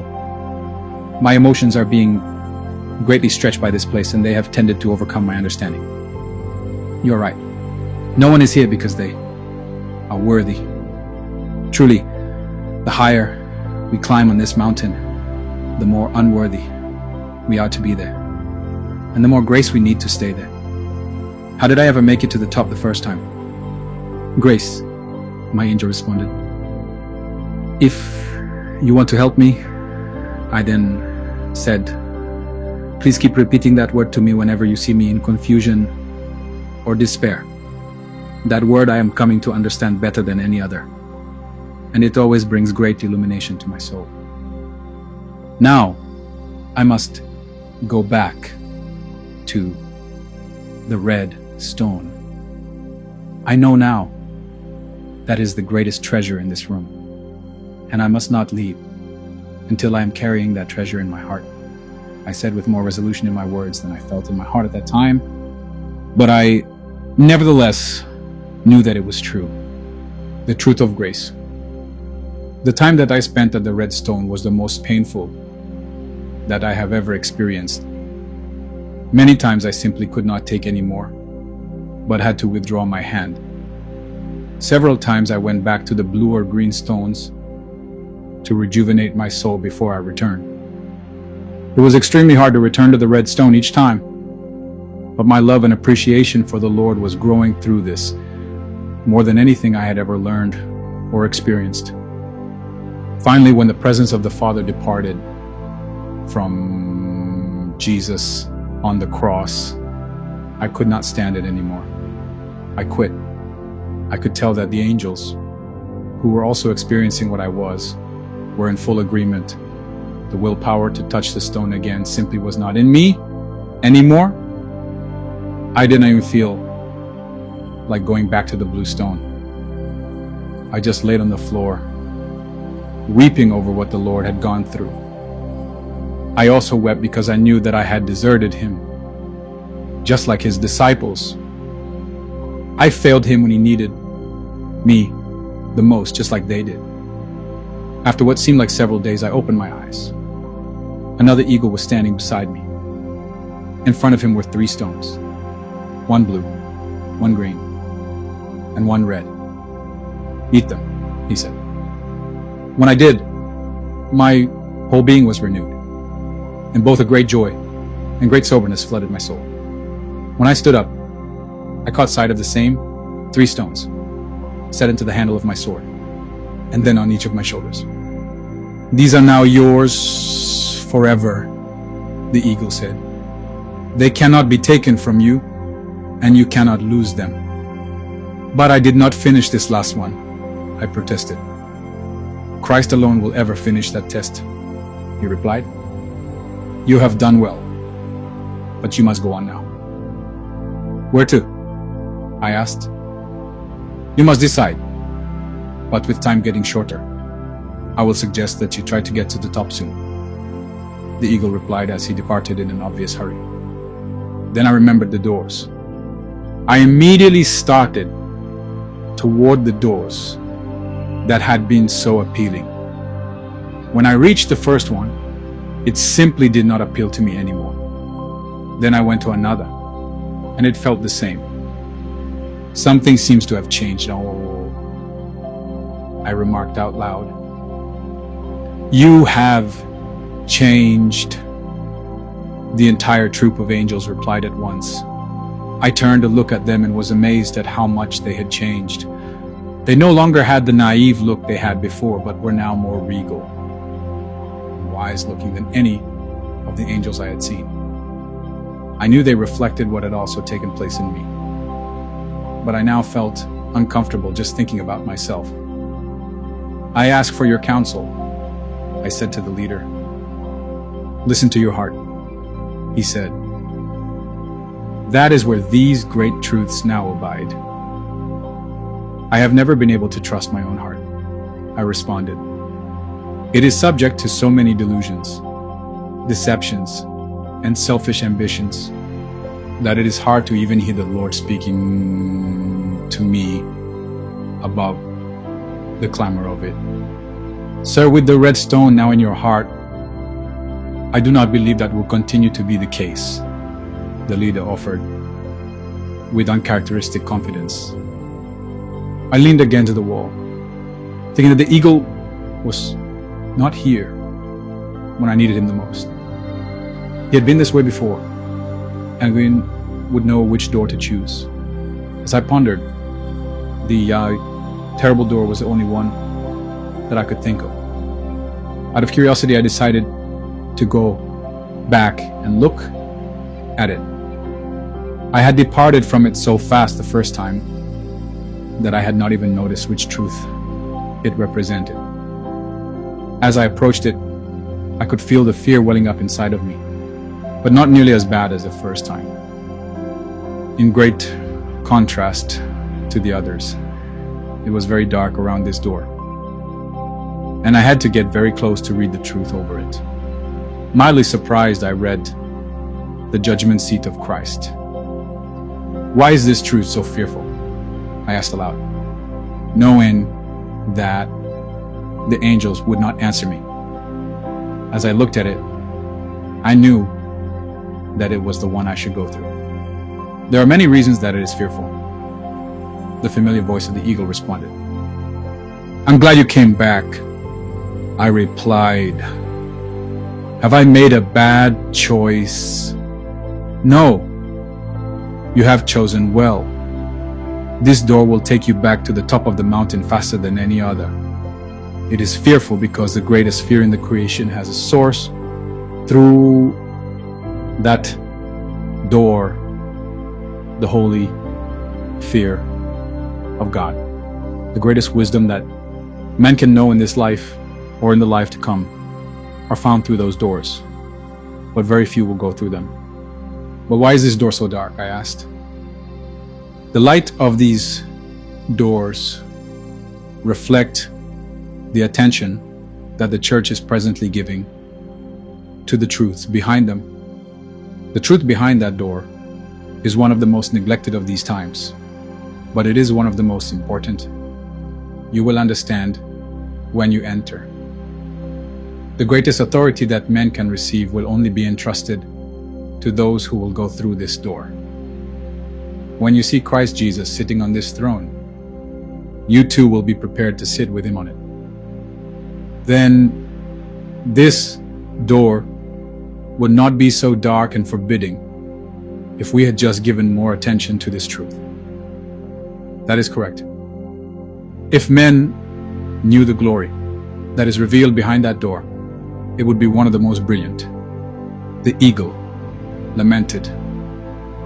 However, it is still a difficult door to pass through. I was told to return and encourage you, because you will soon need it. You will see a greater glory, but also a greater terror than you have ever known. But know that because you have chosen the difficult way now, it will be much easier for you later.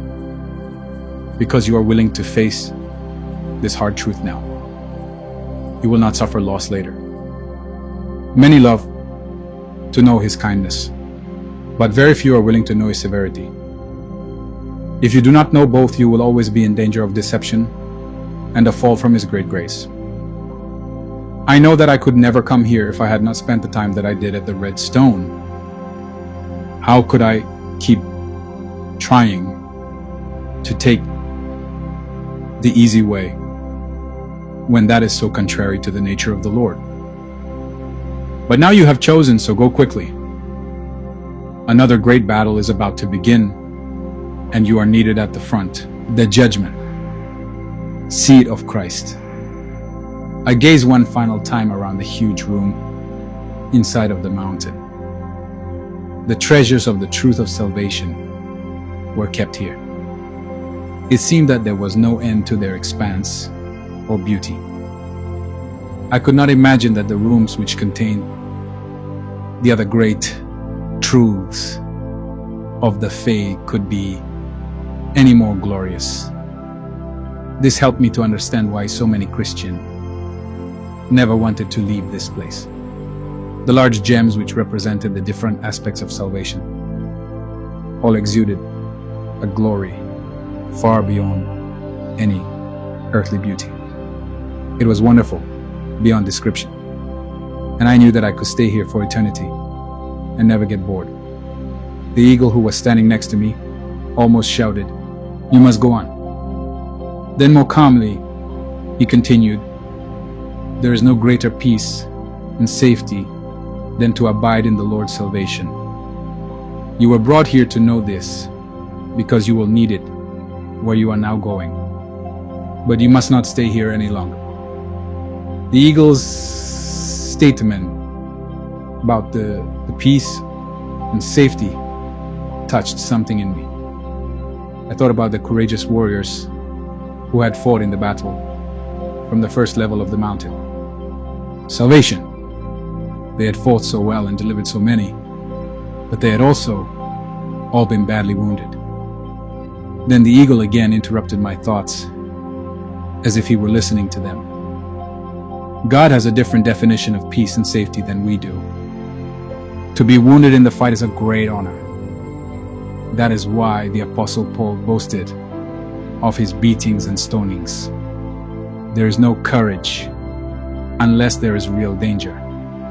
The Lord said he would go with Joshua to fight for the promised land, but over and over exhorted him to be strong and courageous, because he was going to have to fight and there would be dangers. It is in this way the Lord proves those who are worthy of the promises they love God and his provision more than their own security. Courage is a demonstration of true faith. The Lord never promised that his way would be easy, but it would be worth it. The courage of those who fought from the level of salvation moved the angels of heaven to esteem what God has wrought in the fallen race of men. They took their wounds in the terrible onslaught, but they did not quit and they did not retreat.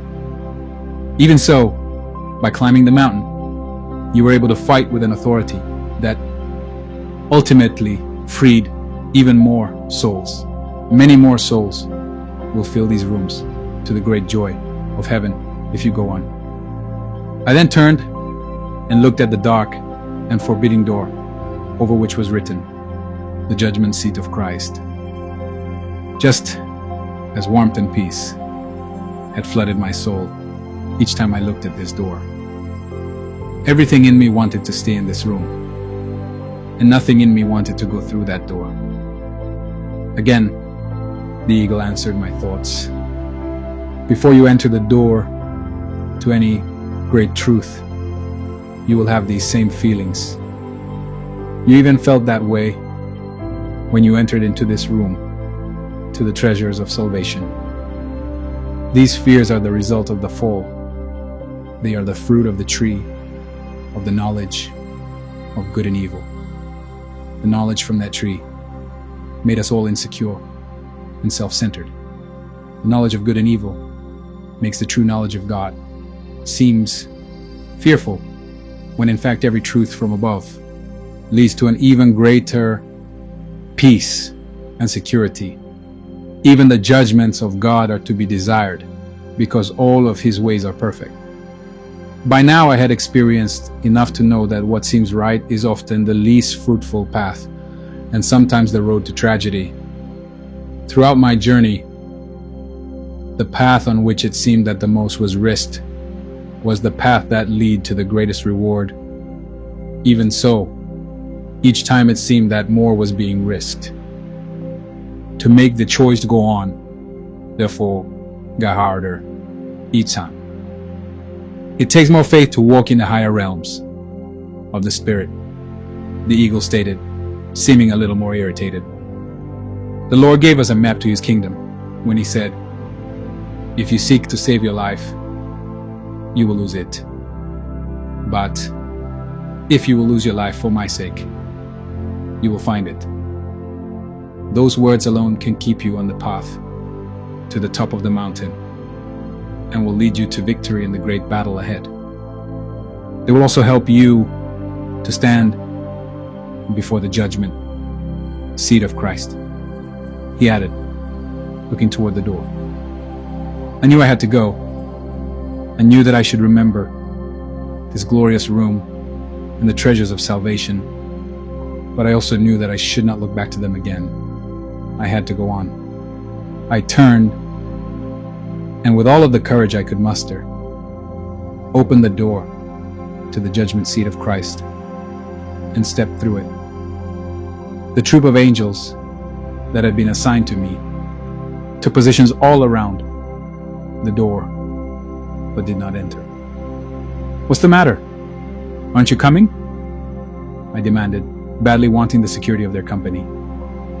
Where you are going now, you must go alone. We will be waiting for you. On the other side. Without responding, I turned and started walking. Before I could change my mind, it was the hardest thing I had ever done. I was in the most frightening darkness I had ever experienced. The most terrible fears rose up within me. Soon, I began to think that I had stepped into hell itself. I thought about retreating, but when I looked back, I could see nothing. The door was closed, and I could not even see where it was located. Resolving that I now had to go on, I moved slowly, praying for the Lord to help me. As I did, peace began to grow in my heart.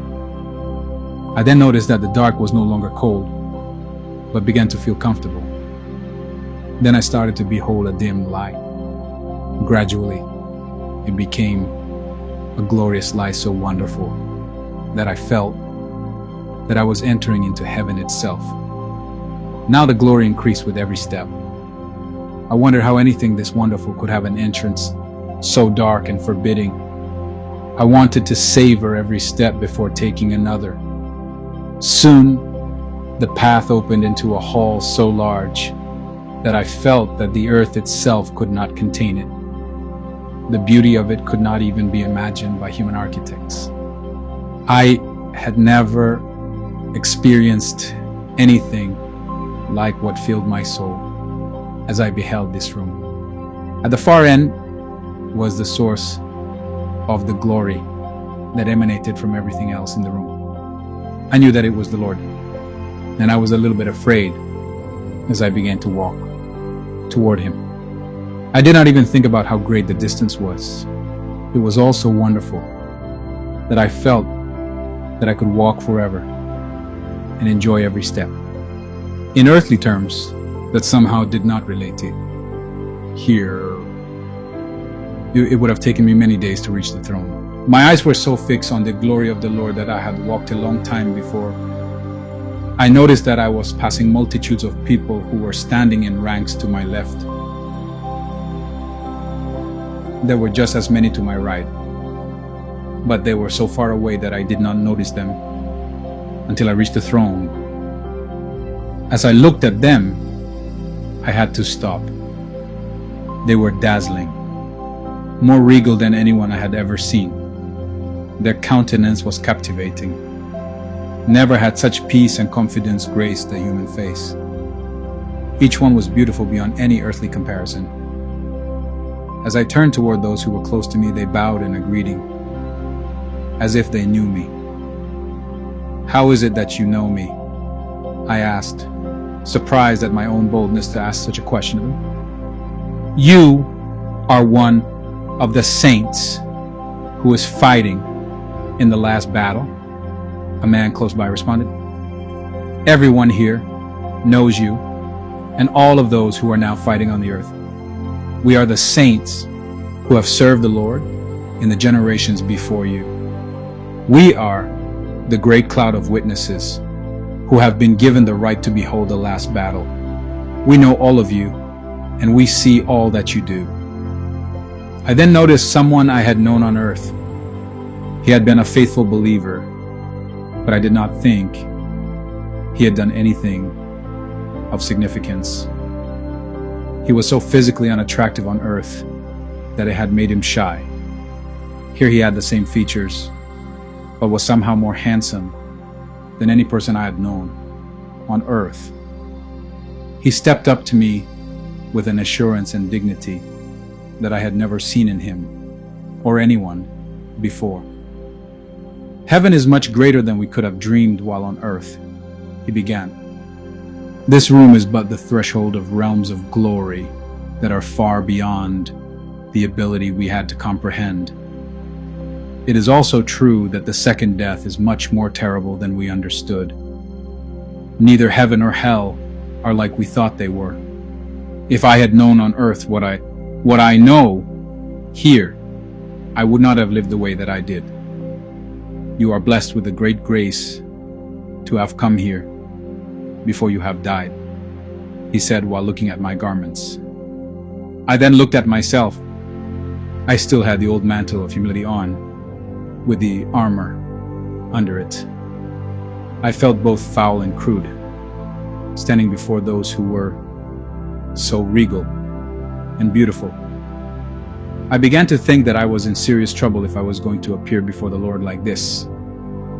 Like the eagles, my old acquaintance could understand my thoughts, and he replied to them, "Those who come here wearing that mantle have nothing to fear. That mantle is the highest rank of honor, and it is why they all bowed to you while you passed." "I did not notice anyone bowing to me," I replied, a bit disconcerted. "It is not improper," he continued. "Here we show each other the respect that is due. Even the angels serve us here, but only our God and His Christ are worshipped." I was still ashamed. I had to retrain myself to keep from bowing to these glorious ones, while at the same time wanting to hide myself because I looked so bad. Then I began lamenting the fact that my thoughts here were just as foolish here as they were on earth, and here everyone knew them. I felt both stained and stupid standing before these who were so awesome and pure. Again, my old acquaintance responded to these thoughts. "We have our incorruptible bodies now, and you do not. Our minds are no longer hindered by sin. We are therefore able to comprehend many times what even the greatest earthly mind can fathom, and we will spend eternity growing in our ability to understand. This is so that we can know the Father and understand the glory of His creation. On earth, you cannot even begin to understand what the least of these here know, and we are the least of those here." "How could you be the least?" I asked with disbelief. There is an aristocracy here. The rewards for our earthly lives are the eternal positions that we have here.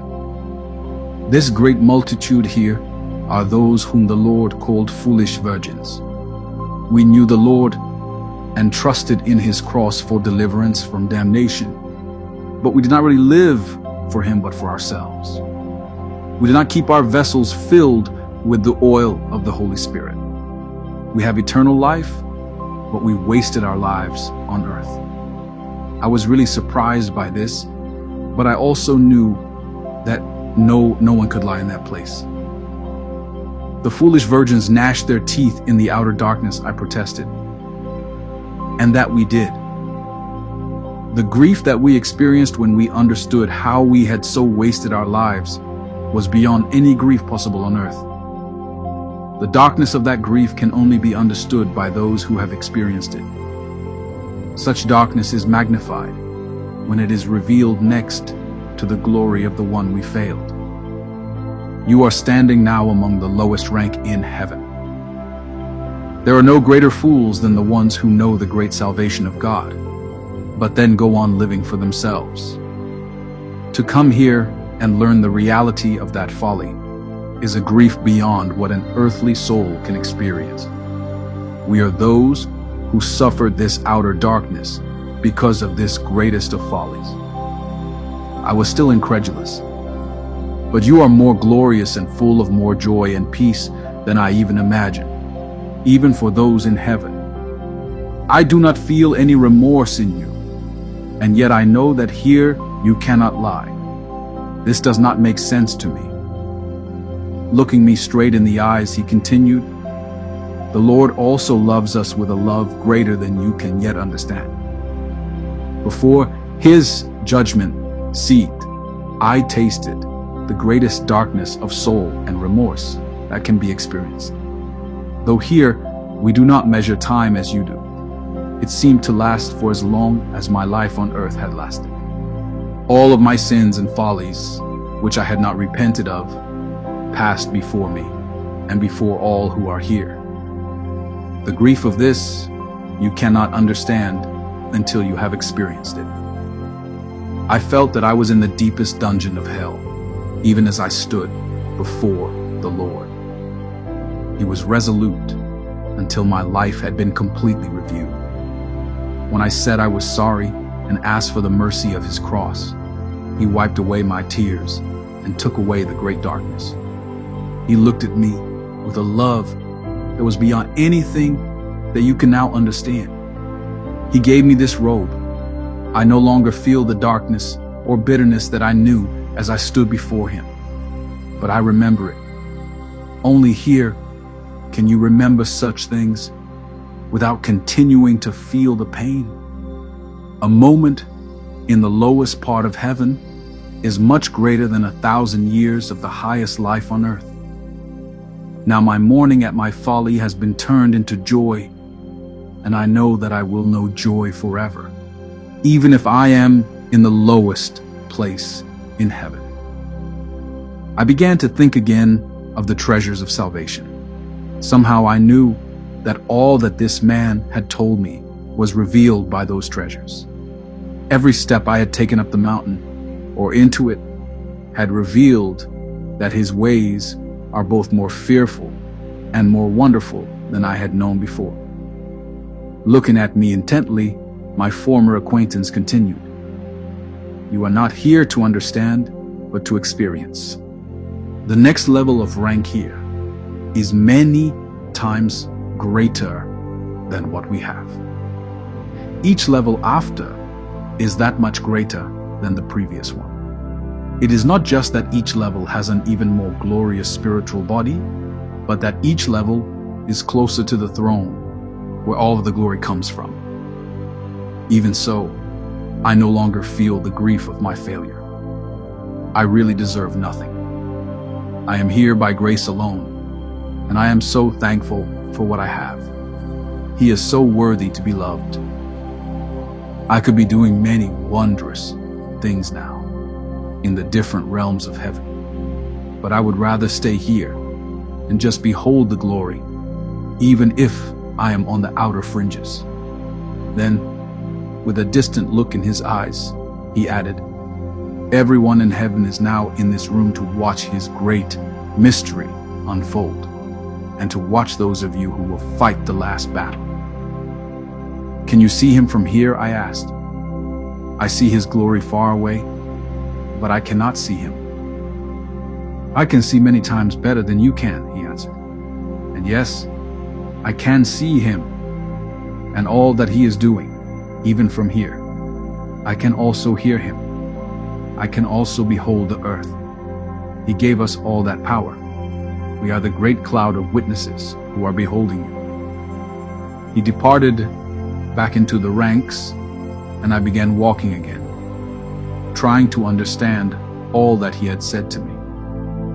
As I looked over the great host that he had said were the foolish virgins, the ones who had spiritually slept away their life on earth, I knew that if any one of them appeared on earth, now that they would be worshipped as gods, and yet they were the very least of those who were here. I then began to think of all of the time that I had wasted in my life. It was such an overwhelming thought that I stopped. Then parts of my life began to pass before me. I began to experience a terrible grief over this one sin. I too had been one of the greatest of fools. I may have kept more oil in my lamp than others, but now I knew how foolish I had been to measure what was required of me by how others were doing. I, too, was one of the foolish virgins. Just when I thought I would collapse under the weight of this terrible discovery, a man who I had known and esteemed as one of the great men of God I had known, came forward to steady me. Somehow, his touch revived me. He then greeted me warmly. He was a man that I had wanted to be discipled by. I had met him, but we did not get along well. Like a number of others I had tried to get close enough to learn from, I was an irritation to him, and he finally asked me to leave. For years I had felt guilty about this, feeling that I had missed a great opportunity because of some flaw in my character. Even though I had put it out of my mind, I still carried the weight of this failure.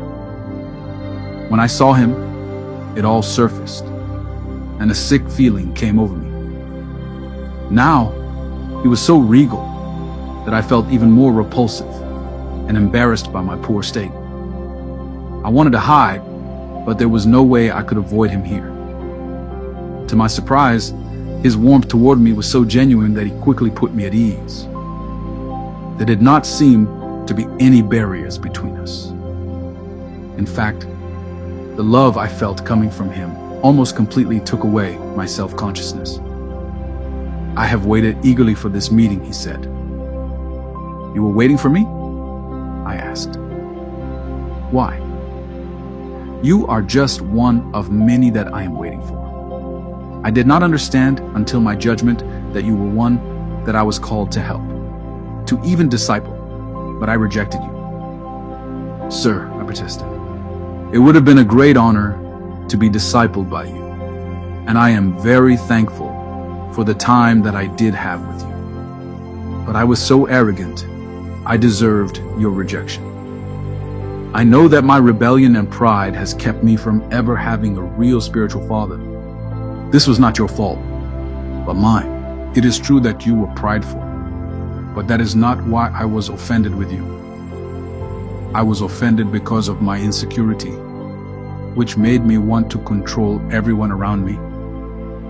I was offended that you would not accept everything that I said without questioning it. I then started to look for anything that was wrong with you to justify my rejection. I began to feel that if I could not control you, that you would one day embarrass me and my ministry. I esteem my ministry more than I did the people for whom it was given to me.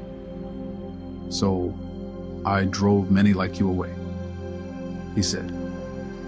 With a genuineness that is unknown in the realms of earth, he continued, all children are rebellious and think that the world revolves around them. That is why they need parents to raise them. Almost every child will at times bring reproach on his family, but he is still a part of the family. I turned away many of God's own children that he had entrusted to me for getting them safely to maturity. I failed with most of them.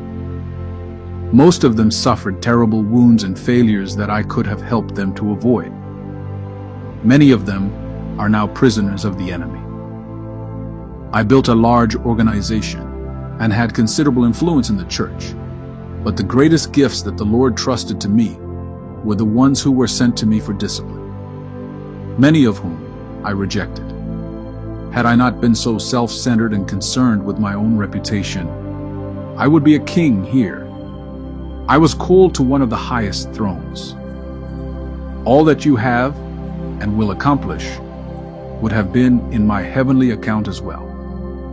Instead, much of what I gave my attention to was of very little true, eternal significance. What looks good on earth looks very different here. What will make you a king on earth will often be a stumbling block to keep you from being a king here.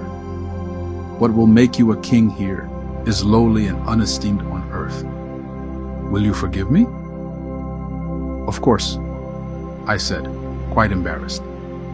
But I too am in need of your forgiveness. I still think that it was my awkwardness and rebellion that made it difficult for you. It is true that you were not perfect, and I discerned some of your problems rightly, but that is never cause for rejection, he replied. The Lord did not reject the world when I saw its failures. He did not reject me when he saw my sin. He laid down his life for us. It is always the greater who must lay down his life for the lesser. I was more mature. I had more authority than you, but I became like one of the goats in the parable. I rejected the Lord by rejecting you and the others that he sent to me. As he talked, his words were striking me deeply.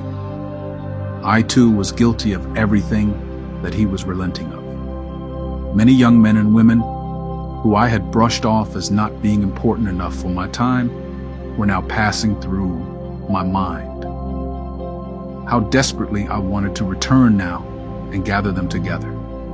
This grief that I began to feel was even worse than I had felt about wasting time. I had wasted people. Now many of these were prisoners of the enemy, wounded and captured during the battle on the mountain. This whole battle was for people, and yet people were often regarded as the least important. We will fight for truths more than for the people for whom they are given. We will fight for ministries while running roughshod over the people in them. And many people think of me as a spiritual leader. I am truly the least of the saints, I thought to myself. I understand how you feel, remarked another man I recognized as one I considered one of the greatest Christian leaders of all time. Paul the Apostle said near the end of his life that he was the least of the saints. Then just before his death, he even called himself the greatest of sinners. Had he not learned that in his life on earth, he too would have been in jeopardy of being one of the least of the saints in heaven. Because he learned it on earth, he is now one of those closest to the Lord and will be one of the highest in rank for all of eternity. Seeing this man in the company of the foolish virgins was the greatest surprise I had yet.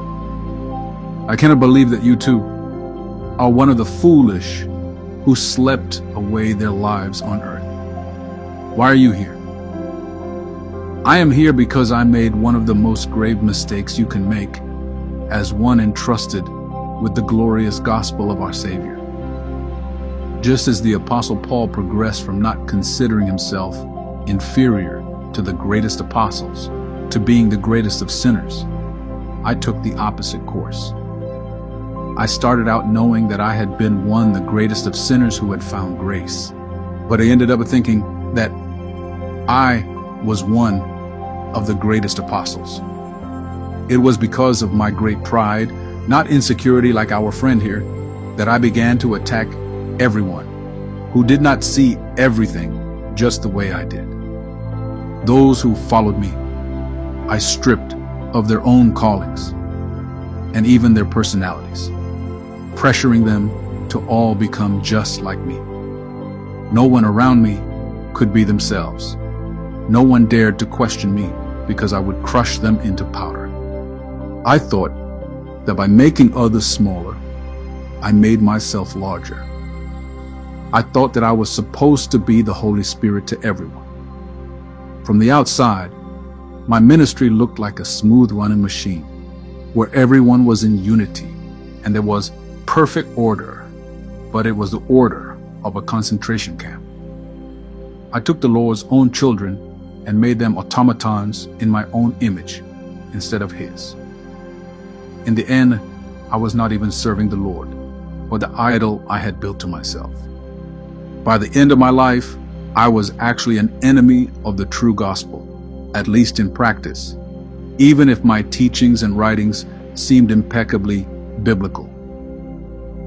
If that is true, that you became an enemy of the gospel, how is it that you are still here, I question?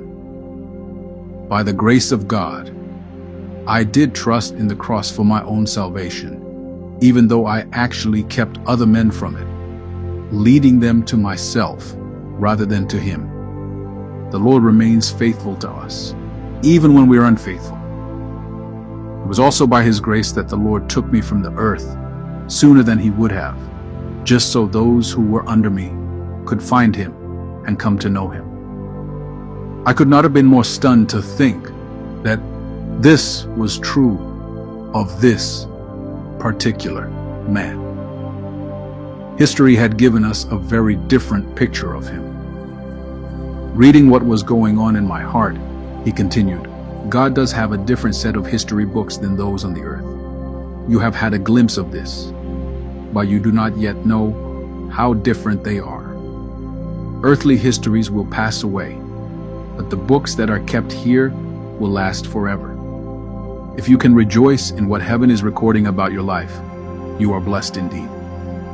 Men see through a glass darkly, so their histories will always be clouded and sometimes completely wrong. Very few, even very few Christians have the true gift of discernment. Without this gift, it is impossible to accurately discern truth in those of the present or the past. Even with this gift, it is difficult. Until you have been here and been stripped, you will judge others through distorted prejudices, either positive or negative. That is why we were warned not to judge before the time. Until we have been here, we just cannot really know what is in the heart of others, whether they are performing good or evil deeds. There have been good motives in even the worst of men, and evil motives in even the best of them. Only here can men be judged by both their deeds and their motives. When I return to earth, will I be able to discern history accurately because I have been here? You are here because you prayed for the Lord to judge you severely, to correct you ruthlessly, so that you could serve Him more perfectly. This was one of the most wise requests you ever made. The wise judge themselves, lest they be judged. The even wiser ask for the judgments of the Lord, because they realize that they cannot even judge themselves very well. Having come here, you will leave with far more wisdom and discernment. But on earth you will always see through a glass darkly, to at least some degree. Your experience here will help you to know men better, but only when you are fully here can you know them fully. When you leave here, you will be more impressed by how little you know men, rather than by how well you know them. This is just as true in relation to the histories of men. I have been allowed to talk with you because I have, in a sense, discipled you through my writings, and to know the truth about me will help you greatly, the great reformer concluded. Then a woman stepped forward who I did not know. Her beauty and grace was breathtaking, but it was not sensual or seductive in any way. She was the definition of dignity and nobility. I was his wife on earth, she began. Much of what you know of him actually came from me.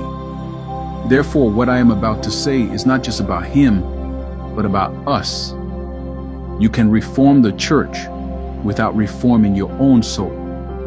You can dictate the course of history and yet not do the Father's will or glorify His Son. If you commit yourself to making human history, you may do it, but it is a fleeting accomplishment that will evaporate like a wisp of smoke. But your husband's work, or your work, greatly impacted every generation after him for good. It is hard to imagine how dark the world would have been without him. I protested. True, but you can gain the whole world and still lose your own soul. Only if you keep your own soul pure can you impact the world for the truly lasting eternal purpose of God. My husband lost his soul to me, and he only gained it at the end of his life. because I was taken from the earth so that he could. Much of what he did more for me than for the Lord. I pressured him and even gave him much of the knowledge that he taught. I used him as an extension of my own ego, because as a woman at the time, I could not be recognized as a spiritual leader myself. I took over his life so that I could live my life through him. Soon, I had him doing everything just to prove himself to me. You must have loved her very much, I said, looking at him. No, I did not love her at all. Neither did she love me. In fact, after just a few years of marriage, we did not even like each other. But we both needed each other. So we found a way to work together. The more successful we became in this way, the more unhappy we became, and the more deception we used to fool those who followed us. We were empty wretches by the end of our lives. The more influence that you gain by your own self-promotion, the more striving you must do to keep your influence, and the more dark and cruel your life will become. Kings feared us, but we feared everyone, from the kings to the peasants. We could trust no one because we were living in such deception ourselves. We did not even trust each other. We preached love and trust because we wanted everyone to love and trust us, but we feared and secretly despised everyone ourselves. If you preach the greatest truths but do not live them, you are only the greatest hypocrite. Their words began to pound me like a hammer. I could see that already my life was heading in the same direction. How much was I doing to promote myself rather than Christ? I began to see how much I did just to prove myself to others, especially those who disliked me or who I felt in competition with in some way. I began to see how much of my own life was built on the facades of a projected image that belied who I really was. But here, I could not hide. This great cloud of witnesses all knew who I was beyond the veil of my projected motives. I looked again at this couple. They were now so guileless and so truly noble that it was impossible to question their motives. They were gladly exposing their most devious sins for my sake, and were genuinely glad to be able to do it. I may have had a wrong concept of you by your history and your writings, but I have even more esteem for you now. I pray that I can carry from this place the integrity and freedom that you have now. I'm tired of trying to live up to projected images of myself. How I long for that freedom. I lamented, wanting desperately to remember every detail of this encounter. Then the famous reformer offered a final exhortation. Do not try to teach others to do what you are doing yourself. Reformation is not just a doctrine. True reformation only comes from union with the Savior. When you are yoked with Christ, carrying the burdens that He gives you, He will be with you and carry them for you. You can only do His work when you are doing it with Him, not just for Him. Only the Spirit can beget that which is spirit. If you are yoked with Him, you will do nothing for the sake of politics or history. Anything that you do because of political pressures or opportunities will only lead you to the end of your true ministry.